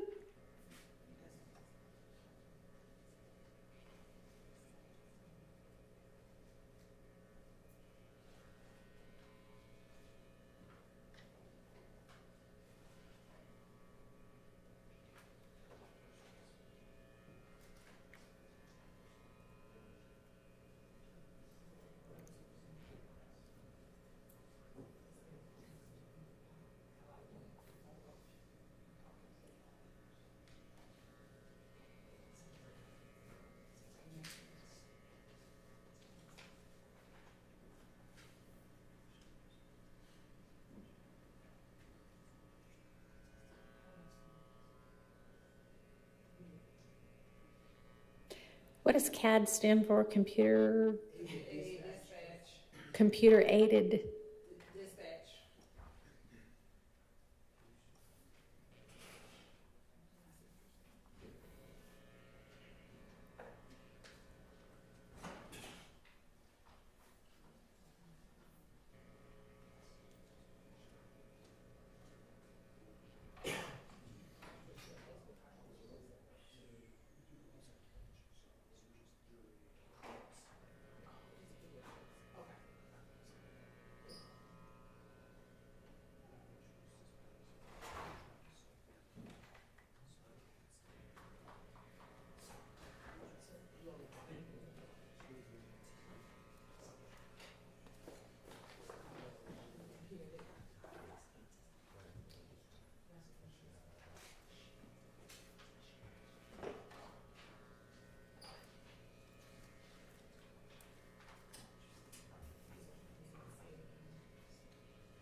I wanted to share this in case it helps. My thinking is with the arguments we've had on CAD reports and 911 calls, in our many days of going through upcoming exhibits, the court made determinations on testimonial versus non-testimonial with how we walk through and redact it. And so my understanding with the continuing witness rule is if a document is non-testimonial in nature, then it's not a reduction or substitute for the person's oral statement or testimony. In terms of that non-testimonial analysis is part of the genesis of the continuing witness rule. But, and that was why I wanted to share that. And this is coming from, I believe it's the same case that Mr. Abadi cited, the PATTA. Yeah.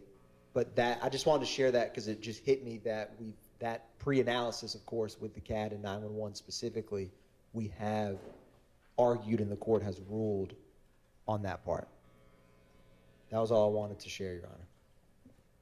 Judge, there's another case, it's pretty new, it's Davis v. State, which is 371, Georgia Appeals 469, it's a 2024 case. Hold on,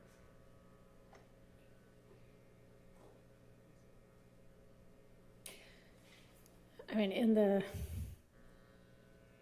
Paparazzi or whatever it is case, the continuing witness rule is inapplicable where the documented issue is original documentary evidence or where it's non-testimonial because it's not a reduction of or substitute for oral statements or testimony. It's certainly not a substitute for oral statements or testimony.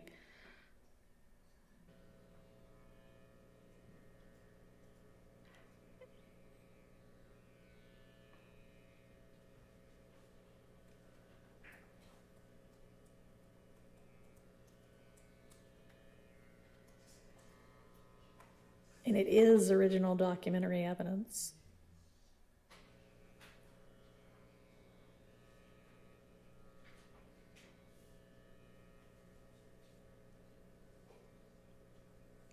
And I think we already redacted out of every CAD report, at least since I've been involved, any hearsay, right?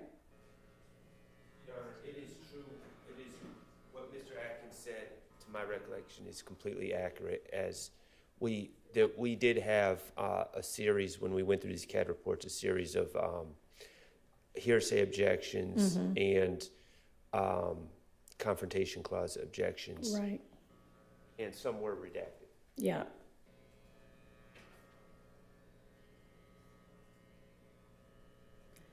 All right, so then I think it would be my conclusion that it is all right for them to go out as long as they're all redacted to cover the evidentiary rulings that I made previously, or that the predecessor court made previously.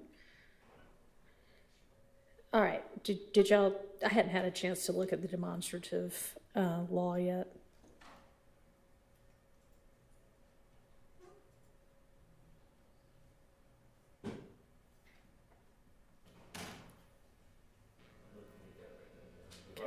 Yes.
All right, my reading of reference is that demonstratives can go out with the jury?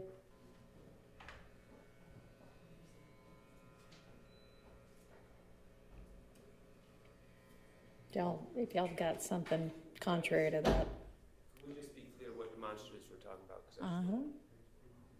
are they all?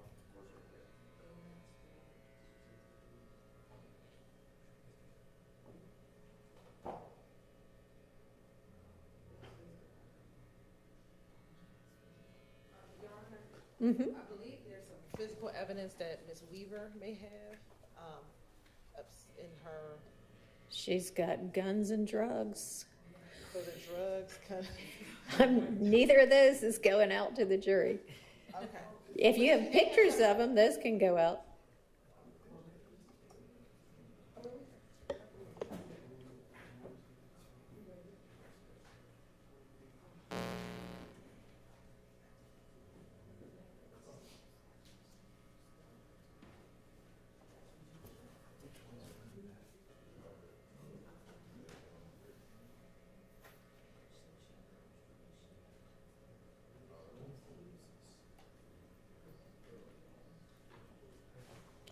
What do you suggest? Is there anything besides guns and drugs that she has? That's what we're gonna look at the evidence Okay. list. Y'all aren't suggesting that either of those go out with the jury, are you? No, we're talking, we have the jewelry upstairs. And, Okay. I mean, some of that may or may not go. Not sure we want that to go out with the jury either, considering the allegations in this case by one of the attorneys. Unless we've got an armed guard in there. We're gonna go over the exhibit list, Your Honor, to see what else Ms. Weaver may have. Y'all got pictures of the jewelry and pictures of the guns and the drugs, right? Yes. Okay. And those are those in evidence? Some of the picture of the jewelry. Okay.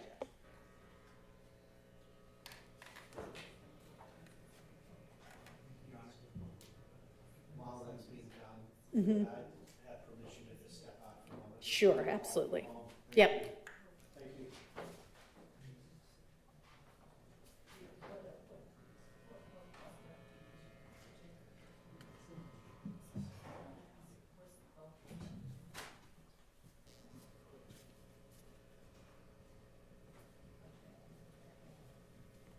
There seems to be pretty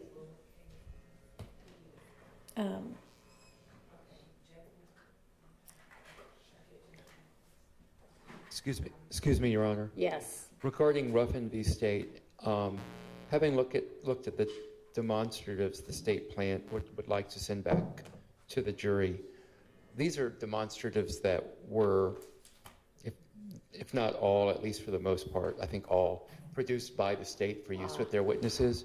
Whereas Okay. in Ruffin, that was an anatomical chart apparently used. Well, actually, I can't tell if that was, it looks like it was used by a medical examiner in the parenthetical.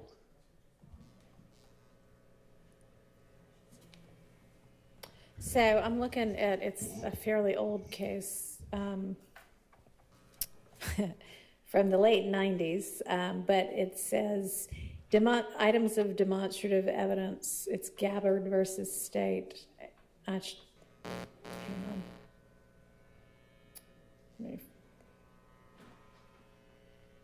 Let me find that part. Oh, Gabbard v. State, Yeah. Your Honor?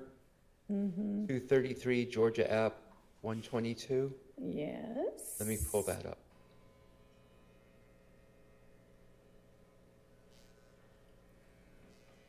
These were also anatomical drawings to illustrate victims' testimony. There's a more recent case, Moore v. State, Georgia Supreme Court case 311, Georgia 506. It addresses demonstratives as well as the cell phone presentation and things of that nature going back. So,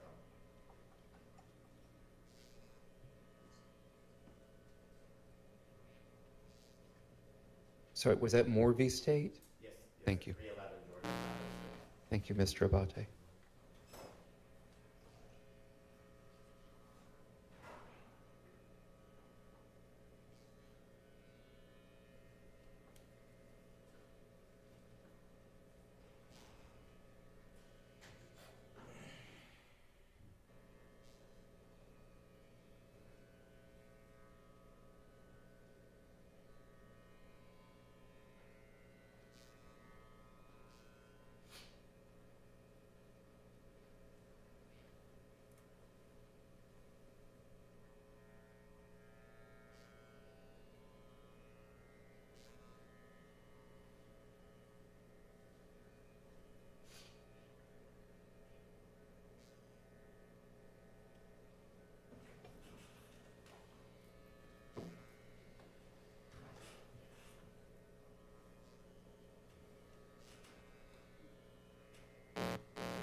This case, Your Honor, I think it seems to imply that the lead detective is the one that prepared the PowerPoint summary that went out to the jury, not a demonstrative prepared by the state. Unless I'm reading it quickly, but it appears to be a distinction there. Okay, so I'm looking at a case, McKenzie versus State, 300 Georgia App 469. It says the continuing witness rule does not apply to demonstrative evidence designed to illustrate testimony given by witnesses. Here, the documents complained of were designed by an investigator of, it was the DeKalb County DA's office, based on other admitted exhibits, including cell phone records, dates and times that checks were cashed. The documents were admitted at trial and served only to summarize the other admissible evidence. There was no violation of the continuing witness rule. I mean, that was more like a summary document, but I guess that was demonstrative and summary. And it was prepared not by the witness, but by one of the parties, and it was not subject continuing witness. Seems okay to me. I'm going to have more of a challenge distinguishing that one, Your Honor.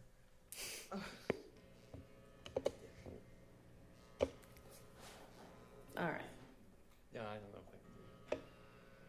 So I think, unless y'all come up with something else, that I'm going to overrule the objection to both the CADA reports as described, redacted, and demonstratives going out. Other.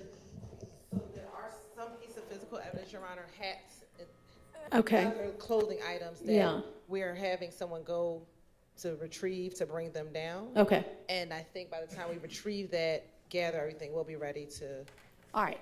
collect everything and have it sent back. Just one other matter. There are two demonstratives that were admitted by Mr. Steele.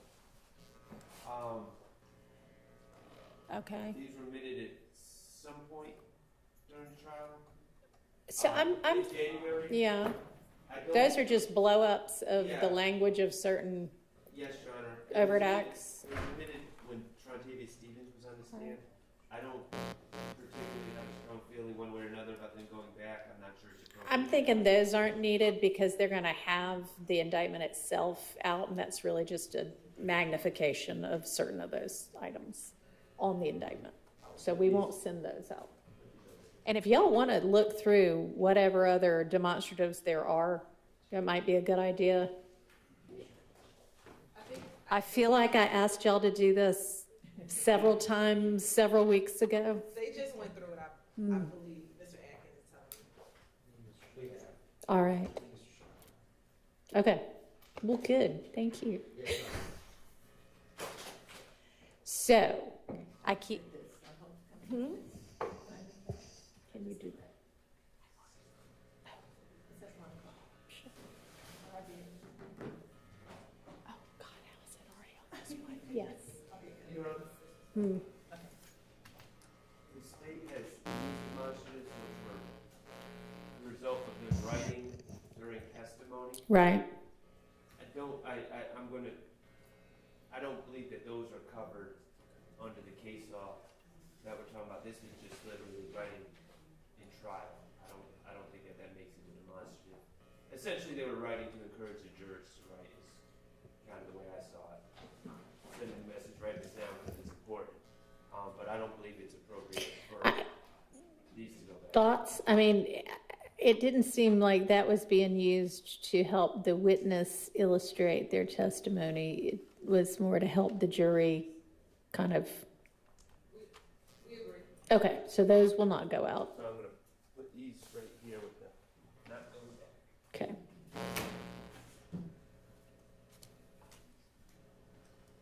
All right, let's take, y'all can continue to do this. Let's take a quick recess though. And y'all do that during the recess and then maybe we'll come back and once it's settled, okay? Your Honor, is there a ballpark for this recess? I mean, honestly, this could be our recess / lunch if you want it to be. So you want to come back at 1:30?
y'all can just put a joint exhibit sticker on here, or write joint exhibit 1 on here.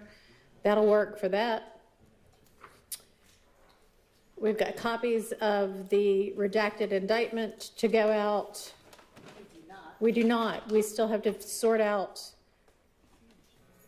the language of those last couple of overt acts that we highlighted earlier. So can we figure that out?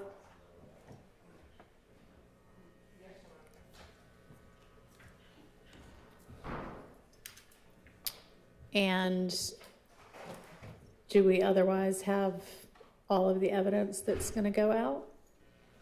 Your Honor, there was a challenge during the lunch break to get into Judge Lando's chambers. Uh-huh. So The deputies can get into anybody's chambers. they just got it maybe about 5 or 7 minutes ago. Okay. So they're getting the evidence. I think they asked for a chain of custody form, and so they're trying to get a chain of custody form. Okay, well, I mean, it goes from one court reporter to another, so do you want the court reporter to just walk up there and take possession of the evidence? Yes. That's probably the best way to do it. Then we don't need a chain of custody form. It just is with the court reporter.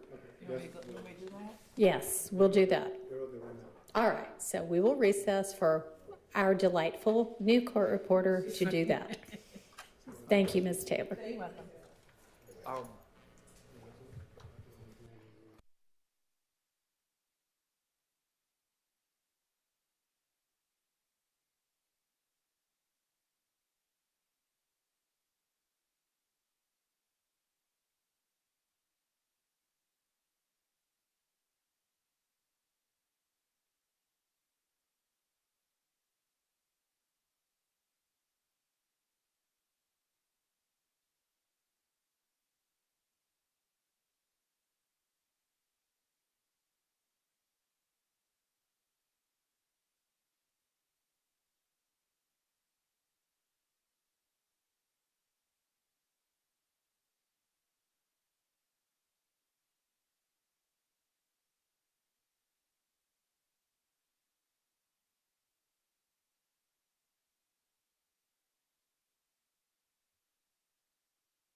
Judge Glanville's chambers is going to, it's apparently a significant amount of evidence. They're going to basically wheel it down here to this courtroom, and Ms. Taylor, our current court reporter, is going to take possession of it. So that'll happen in the next 10 minutes or so.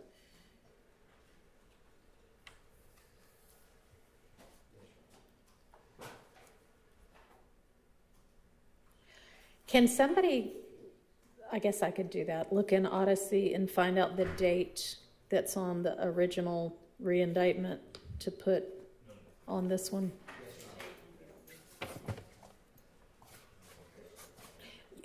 You know, when they signed, or who's got possession of the signed indictment? So that might still be, is it in here, or is it still with, is it making its way downstairs? We need the date, so we need to see the.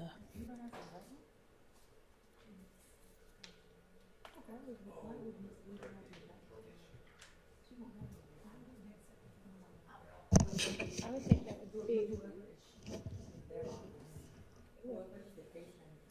I would think the case manager would have it.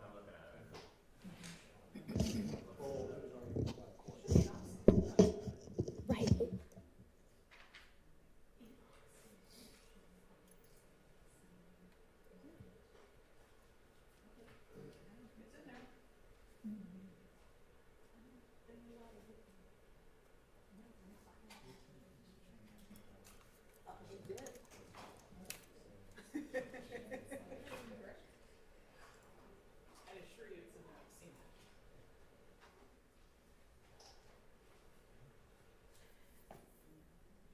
All right, have y'all looked at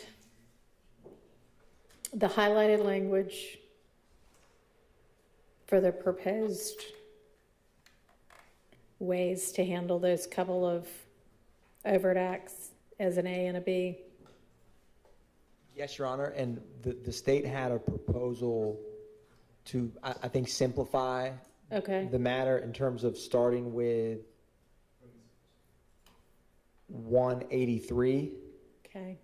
If the state just redacted possession of codeine with intent to distribute and possession of cocaine, because this is the street gang charge, so the jury will still be tasked with the other revisions of did Arnold or Williams possess those items individually. So for purposes of 183, the state proposal is to redact to where it only remains possession of marijuana with intent to distribute and possession of firearm during commission, which tracks the language. Okay. So leave all three of them and have those two kind of offenses only. Yes, Your Honor. Okay. And for 187, the state's proposal is the same, to remove possession of codeine with intent to distribute and possession of cocaine. Okay. Can I ask a question? So would that mean that we would end up with what?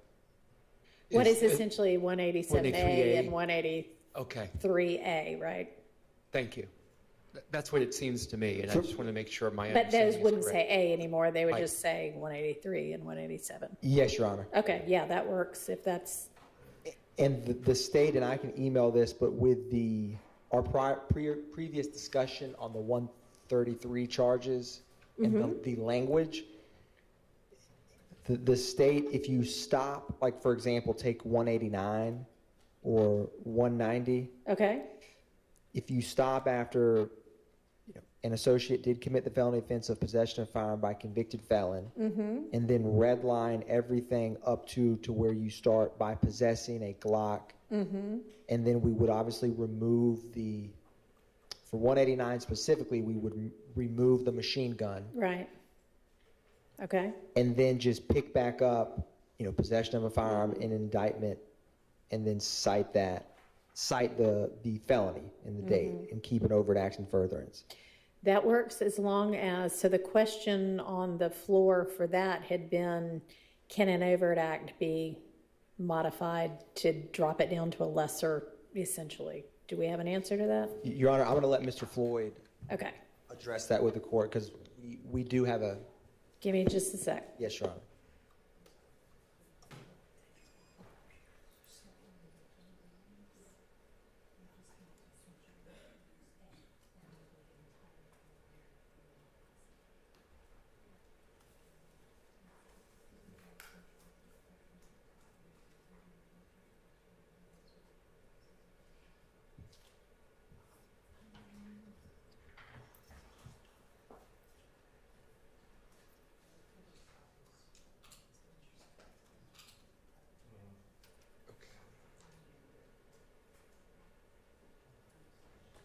Yeah.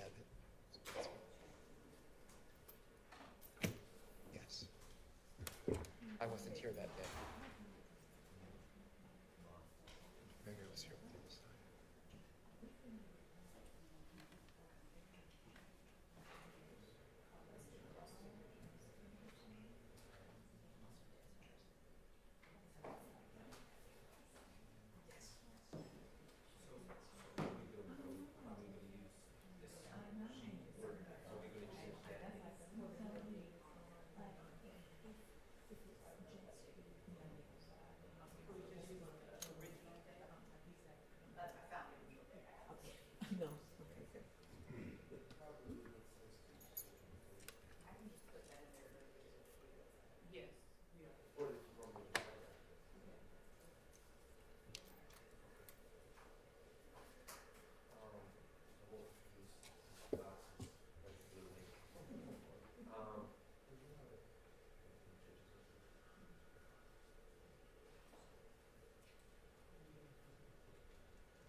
All right, thank you for your patience. Of course, Your Honor. So the approach we took in this, to try to avoid any problems, was only to remove language, not to add anything. So nothing's been added. Right, I want to be clear, it is not exactly the same situation, but the most analogous thing I could find in the time available is an 11th Circuit RICO case, United States v. Watchmaker, spelled exactly as it sounds, 761 F. 2nd, 1459 at 1468. It's a 1985 case. okay, In that situation, analogous to this, the court found there were certain predicate acts for which no evidence had been presented. It removed them from consideration from the indictment that the jury saw. right, That was held not to be a problem. okay, And so here we're removing actually less. We're actually removing a subset of that as it references the specific individual defendant in whichever circumstance we're talking about. The others are not at trial. They would have no ground to complain. Right. They're not parties. all right, So I think it's on all threes at least, but I can't really find a problem with it because we've restricted in this circumstance solely to deletion, not Okay. addition. It would seem that, I mean, of course, I haven't had a chance to read this Watchmaker case yet, but if they're removing an entire predicate act, that would seem to be more analogous to removing the entire overt act rather than amending the overt act. But again, I haven't read Watchmaker. I'm just wondering if amending the overt act, we would be running into a constructive amendment claim,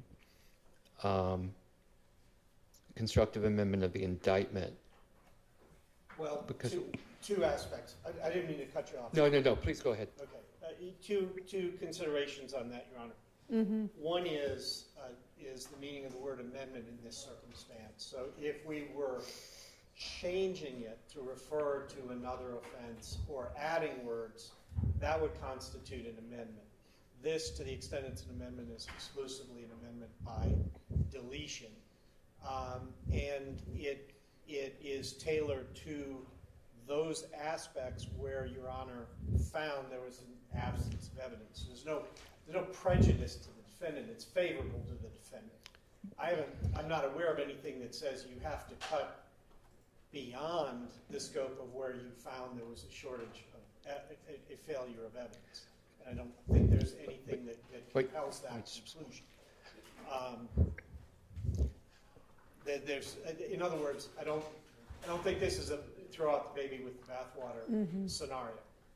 I would argue that the amendment is actually not favorable to us. That amendment by deletion actually broadens out that overt act. It does not work in our favor because you're removing the I elements. agree, it doesn't work in the defense's favor to make it easier for the state to prove an overt act. Yeah, and that thus it's conduct beyond that which would appear in the original grand jury indictment, and that would amount to constructive amendment. Yeah. You know, I mean,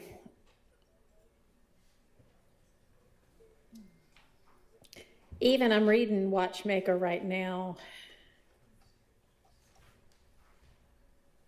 and part of it says the court did not change the terms of the crime with which Keating was charged, which I'm not changing the crime, but I'm changing the crime in the overt act. I think the safer thing to do is just to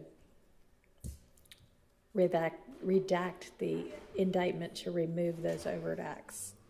I'm not convinced that it might not be error to do the way you propose. I think logically speaking, it sounds like it should make sense, but in the absence of something that makes it clear to me that it's not error, I would hate to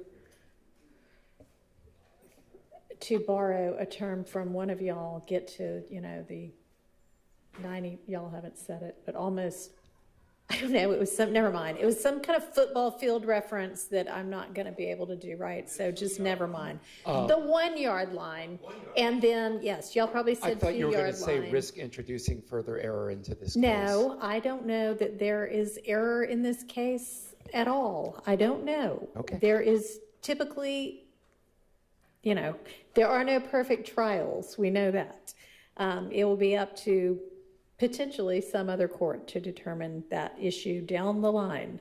But right here today, I would hate to be on the now 1 yard line and do something that does cause an error that couldn't be corrected. And so, Your Honor, if I can respond to that, two points. One, it's important, I think, to be specific as to which acts we're talking about. Okay. So with 183, there's no change in the nature of the crime. We're only talking about striking out those specific things as which there's no evidence. Right. I can't imagine any problem from that.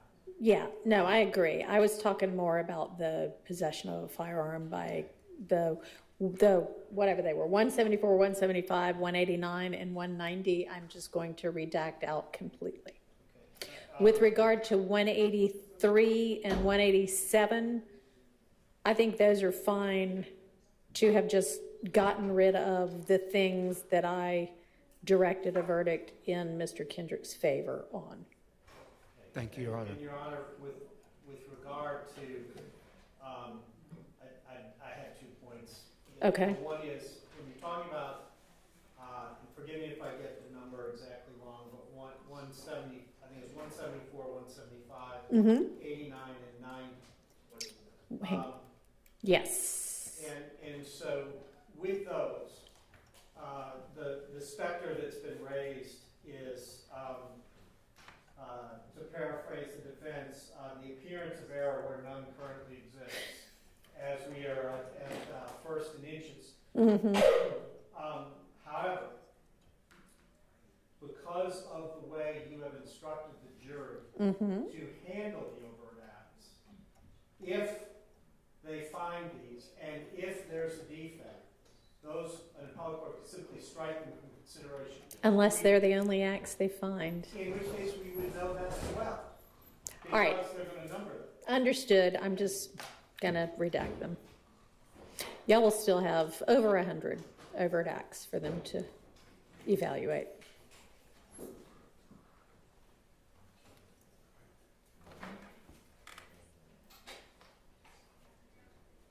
All right, so I am redacting out to delete 174, 175, 189, and 190.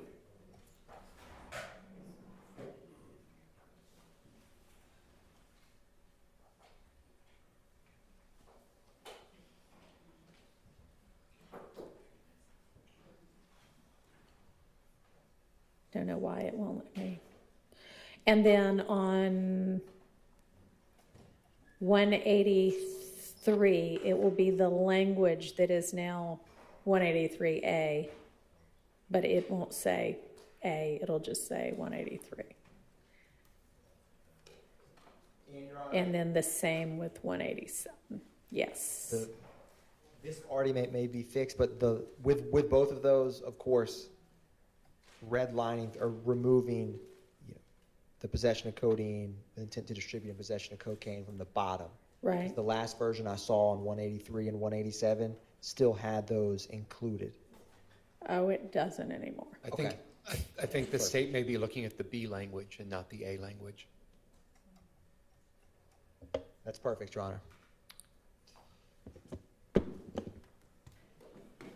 All right.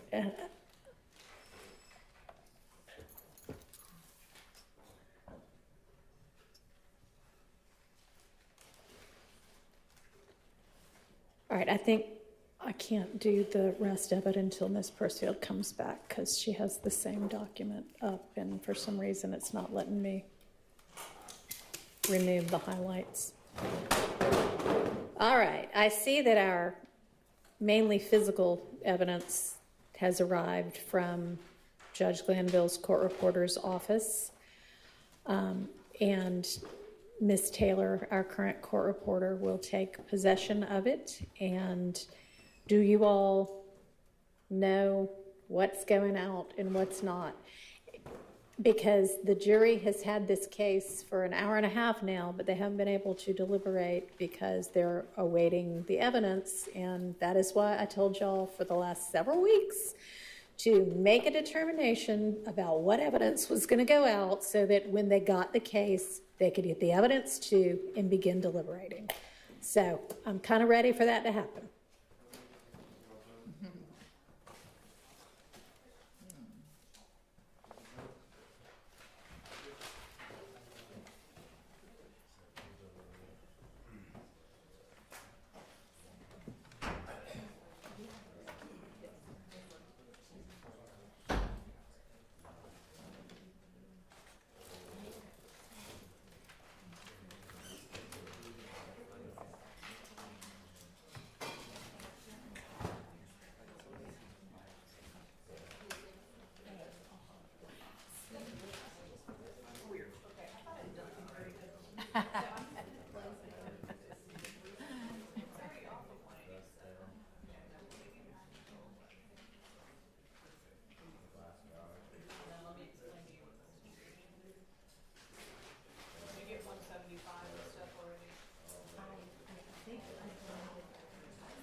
Right, yeah.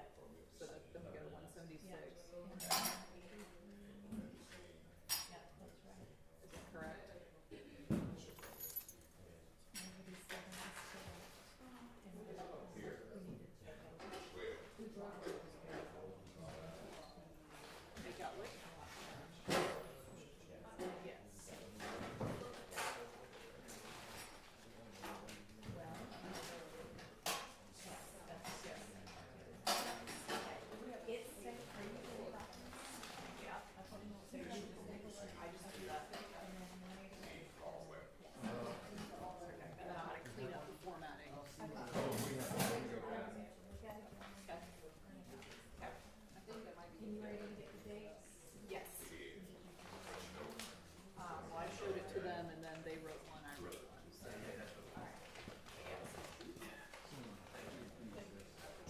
All right, Ms. Persifield has what we think is the final redacted indictment, so with the changes we just discussed, so if everybody can take a look at those, they start on about page 40 or so.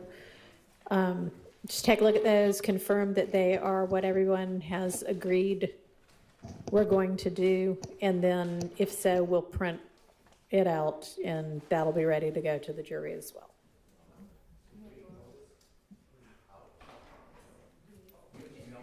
At which time, the last thing we will be waiting on is the evidence. Yes, ma'am.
How far are we time-wise from getting this to the jury?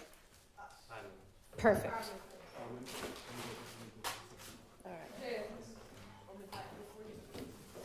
All right, while y'all are doing that, I'm just going to put on the record that with regard to the guns and any other physical evidence that's not going to go out with the jury, for instance, the drugs, the DA is the official custodian of that evidence, and so the DA will remain in possession of that evidence, and y'all need to keep that in your locked evidence room. The court reporter is not going to be taking custody of that, the guns and that other type physical evidence that is not going out with the jury.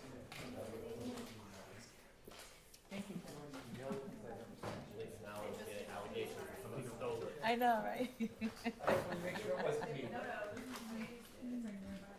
only doing 12 things.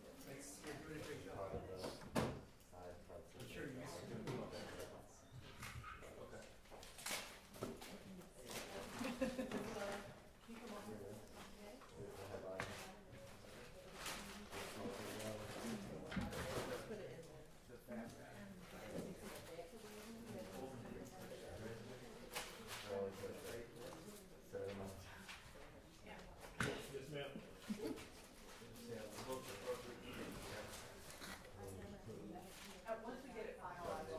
Can some member from each team be dealing with the rest of what's just paper evidence and making sure that everybody is on board and on the same page with regard to that? We've done that. All right. We just need to make sure we send them. I think we know we've separated things, we just gotta make. Okay, I am ready to hand all of this to the jury in the next 5 minutes. So whatever needs to get done, let's do it now.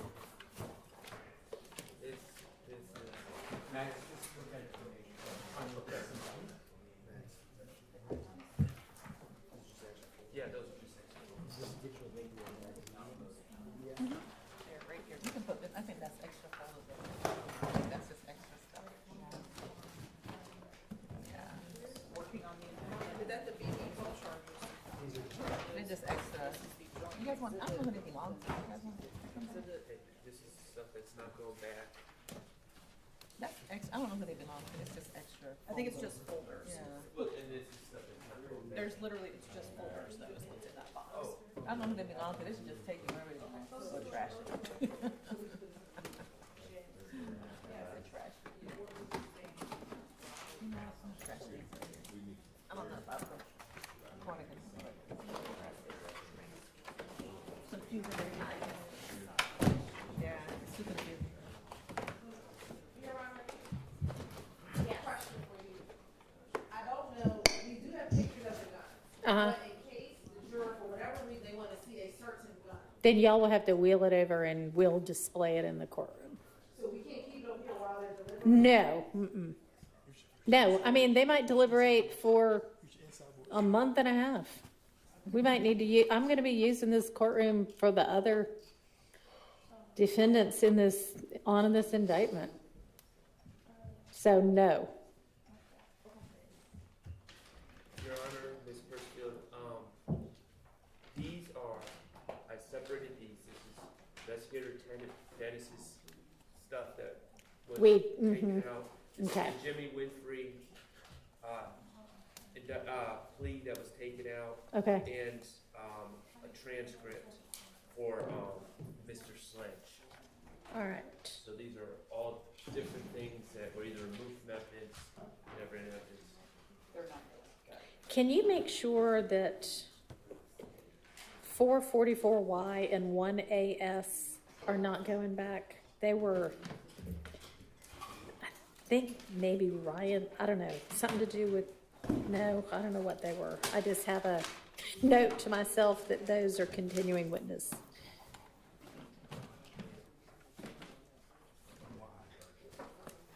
Your Honor, I've looked at the revised indictment that we just received, and it's acceptable to me. Thank you. Guys, do you know where Y is? Why should be in the court in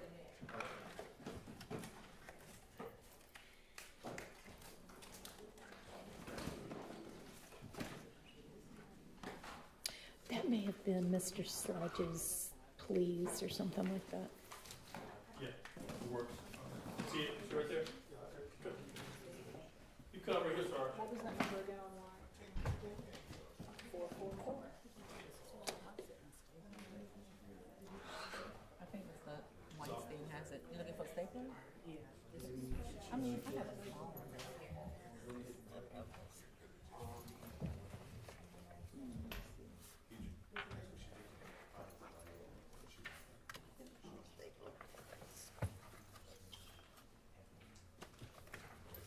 real thing. It's not nothing.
I'm just going to put on, Ms. Taylor, I'm going to put on the record that I realize if you put on the record for me, put on the record for me. Okay. Give me a second. Okay. All right, so 1AS that I referenced before, I've realized that is the exhibit number from Mr. Sledge's plea, and it's not the exhibit number for this trial. The exhibit number for this trial is 444Y. They were just the same thing. Oh, that's what it is. Please. Yeah. But the 444Y would stay in there. It's in evidence, but I don't think it would go out. So that came in because that was back and forth about. What was the other matter that you were concerned about? Because they're looking at They're the same. No, that was it. It was 1AS, but that's not an exhibit to this trial. So it was just the way that exhibit was referenced in Sledge's agreement. So don't worry about that at all. Okay. Yeah. Okay.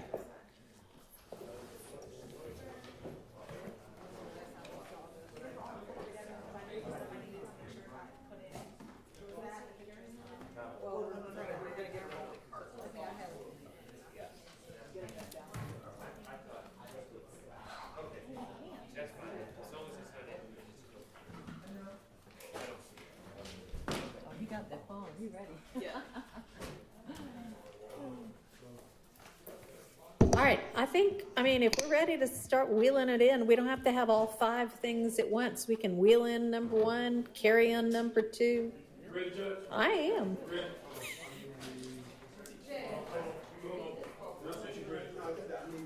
He wants the verdict form. They're all right there. In the middle, right there. Yeah. Here they go. That's all of them right there. That's everything. Oh, it's not in here? Wait, it's not. The indictment is not there. The indictment is not there. Okay. The indictment. There is no indictment yet. With the printed out. Have y'all had a chance to look at the redacted indictment?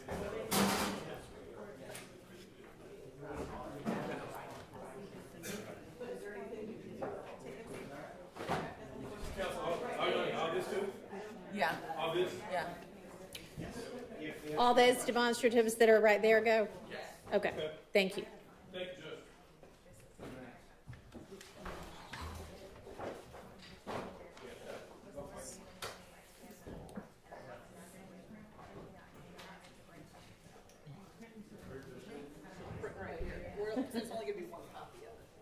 And, Your Honor, this is just for the purposes of the record. Okay. The state has reviewed the revised indictment, and it's going to be printed. I was just going to put for the record that the state, would object to the removal of the 133 counts, overt acts, that are 174, 75, 189, and 190. Thank you, Your Honor.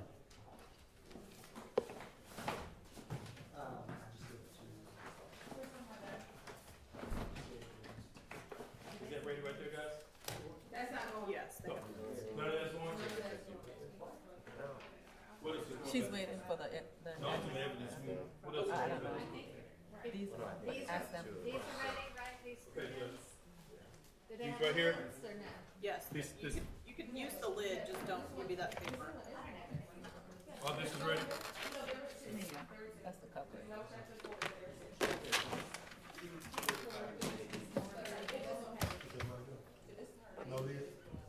No lid? Oh, okay. What happened?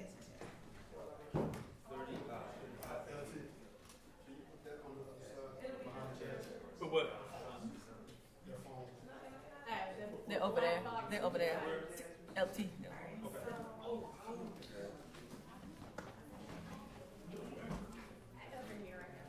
you, Judge.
I just figured I kept all that together. And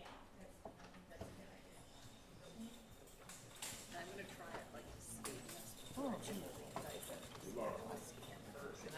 stuff. Oh, good. Thank you, just in case we need it.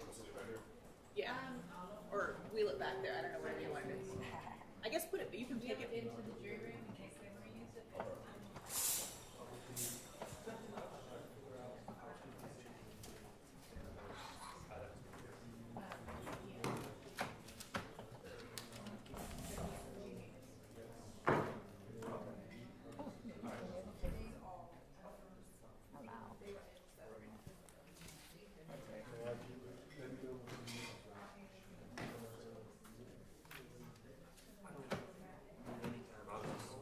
Yeah, I'll let you know.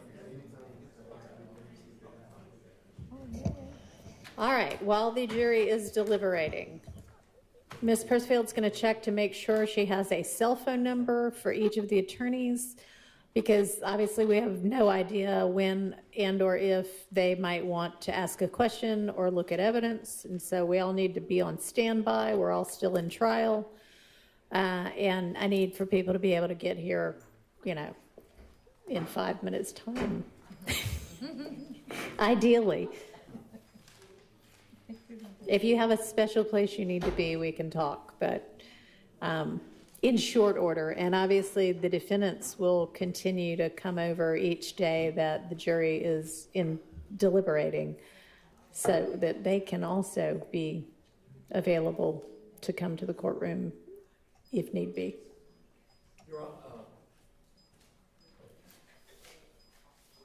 I apologize if the court has already stated this. When will the jury end their deliberations today, and what is the schedule for them tomorrow? Oh, as in what time? Yeah.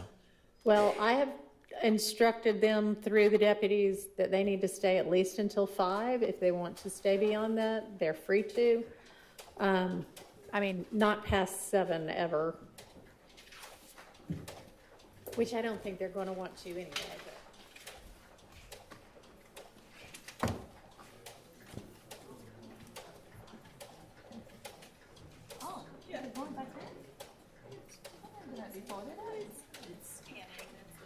Oh.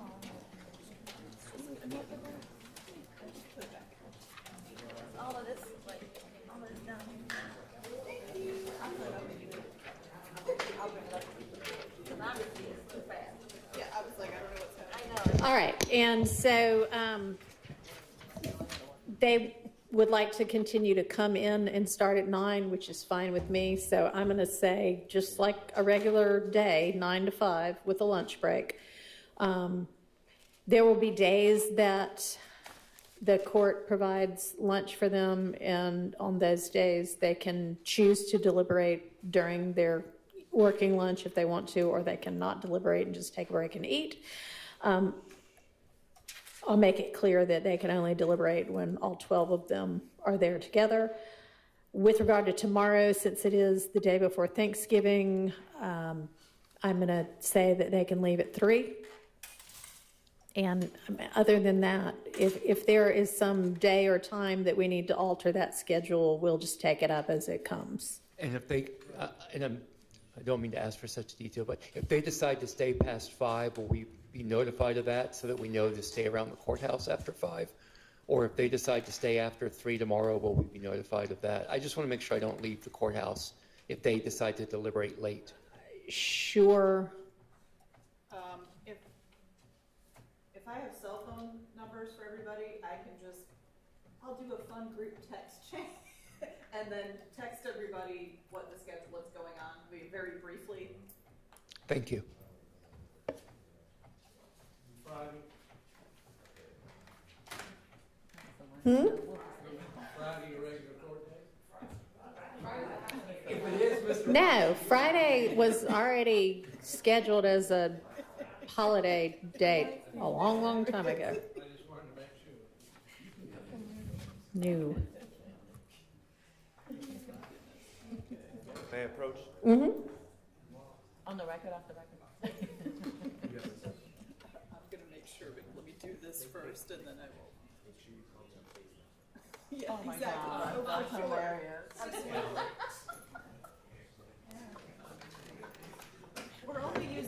Come on. You've been waiting for that.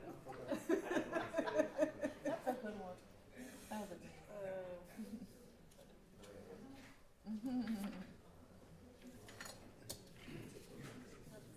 Okay, here we go. Almost there.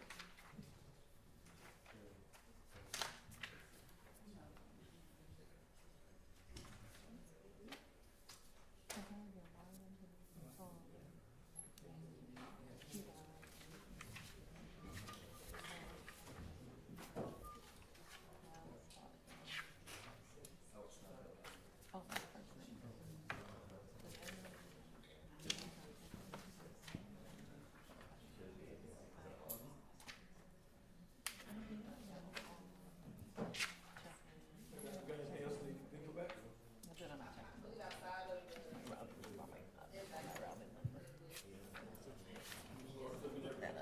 Yeah, she's getting it. Yeah. It's, yeah, my printer decided to be crazy. It has a mind of its own. Apparently, yes, yes, it does. No more boxes, just paperwork. Correct. Okay. Oh, perfect. That's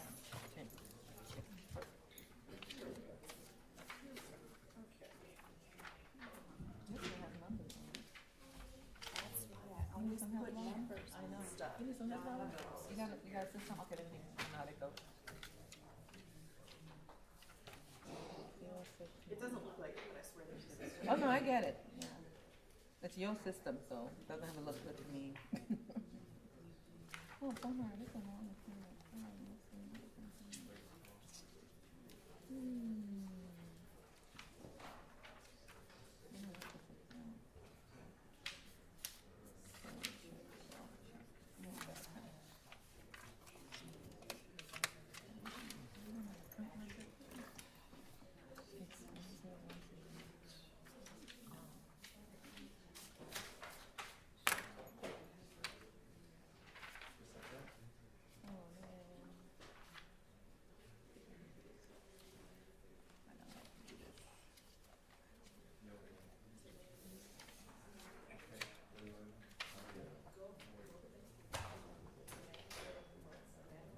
Oh, Fulton County paid me, yay.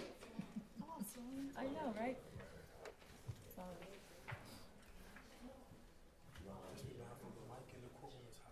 Is it? Okay. Okay, thank you. We didn't say anything, but glad you told us. We didn't say anything, but glad.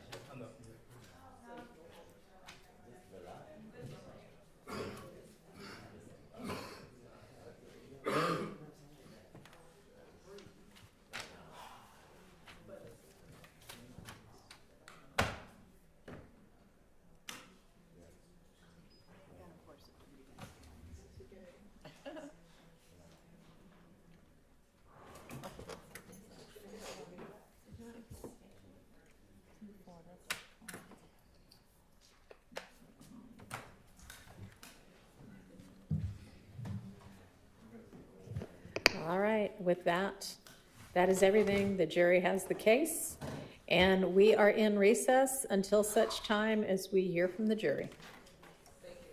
So 2:32.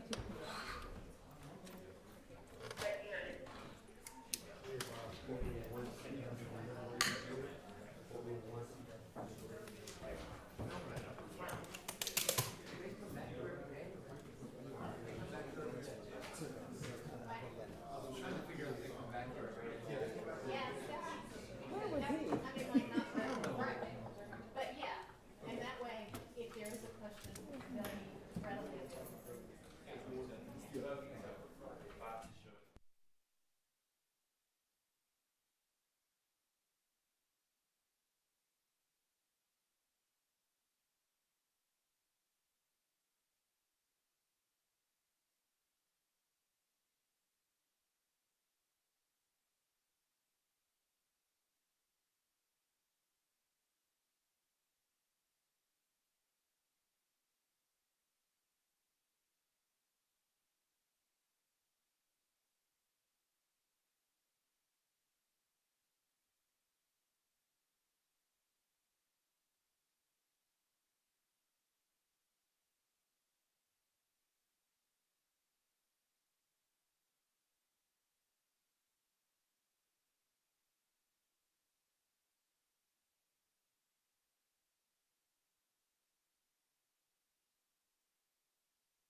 fine.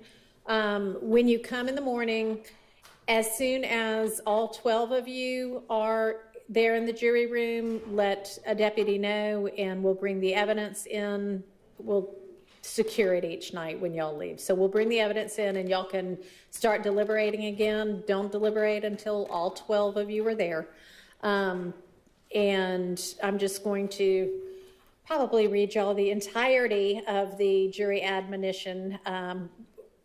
We're not every day gonna start out in court and then end the day in court. Y'all will just go to the jury room and do the same thing each day. Just wait till the 12 of you are there. Tell the deputy, they'll bring the evidence in. You can start deliberating, and just deliberate till 5 every day. As you know, if you have a question or if you want to see any of the evidence that's not back with you, write that down and let us know, and then we'll come to court. Otherwise, just treat it like a work day. At the end of the work day, you're always going to be under these same instructions, so just follow them. But I'm not necessarily going to bring y'all back here and say it every day. Just continue to be under the same instructions. So as I told y'all yesterday, to maintain the integrity of the trial, remember that you need to decide the case based on the evidence that was admitted during the trial and the law as I explained it to you. Consider only the evidence admitted in this courtroom. Don't conduct any research on your own about the case, people involved, places mentioned. Don't refer to any books or documents that may not have been admitted during the trial. Don't take or review any photographs or video of anybody involved in the case, except if it is already in evidence. Don't use dictionaries or any other kind of reference materials, including online reference materials, to help you in this case. Don't use Google or any other internet search engine. Don't consult websites, blogs, podcasts, any kind of social media apps, including but not limited to a various grouping of social media: Facebook, Instagram, Twitter, X, TikTok, Twitch, YouTube, Reddit. I mean, anything like that. Don't use any of these sources of information or anything else to get information about legal terms or concepts or about the law. Don't watch, read, or listen to any accounts of this trial that might appear in the news media, whether online, in print, television, radio, or otherwise, including in any kind of a social media. In short, do not seek information about this case, including hypothetical questions, from any source outside the confines of what the evidence is that is had been admitted in this trial. Remember that you are the only ones who have been qualified as fair and impartial jurors to decide this case. No other influence should affect your decision. And it is because of that that you should not and cannot discuss this case with anybody else, including your family and friends, or let anybody discuss the case or anybody involved in the case with you or around you. That includes discussing or sharing information in person, by phone, by email, text, blog, any kind of social media. If anybody does approach you about the case, or if you happen to hear somebody talking about the case, you need to let one of the deputies or court staff know that immediately. Please remember, you should continue to consider the evidence as you all deliberate with an open mind. And leave your, as you have this whole time, leave your notes or notepads with you in the jury room each night. And in the morning, I won't necessarily see y'all unless you have a question or need to see some evidence. So just begin your deliberations after you're all there. All right, y'all have a pleasant evening. Thank you.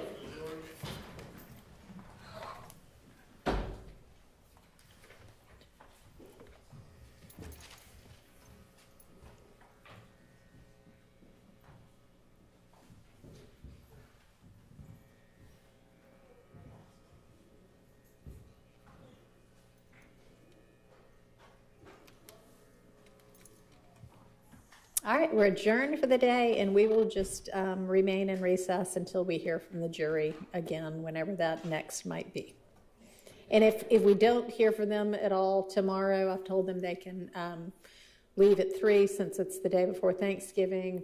We will we have Thursday and Friday off, so Monday will be the next time they would be deliberating. So if I don't have reason to see any of y'all tomorrow, everybody have a pleasant Thanksgiving. Thank you.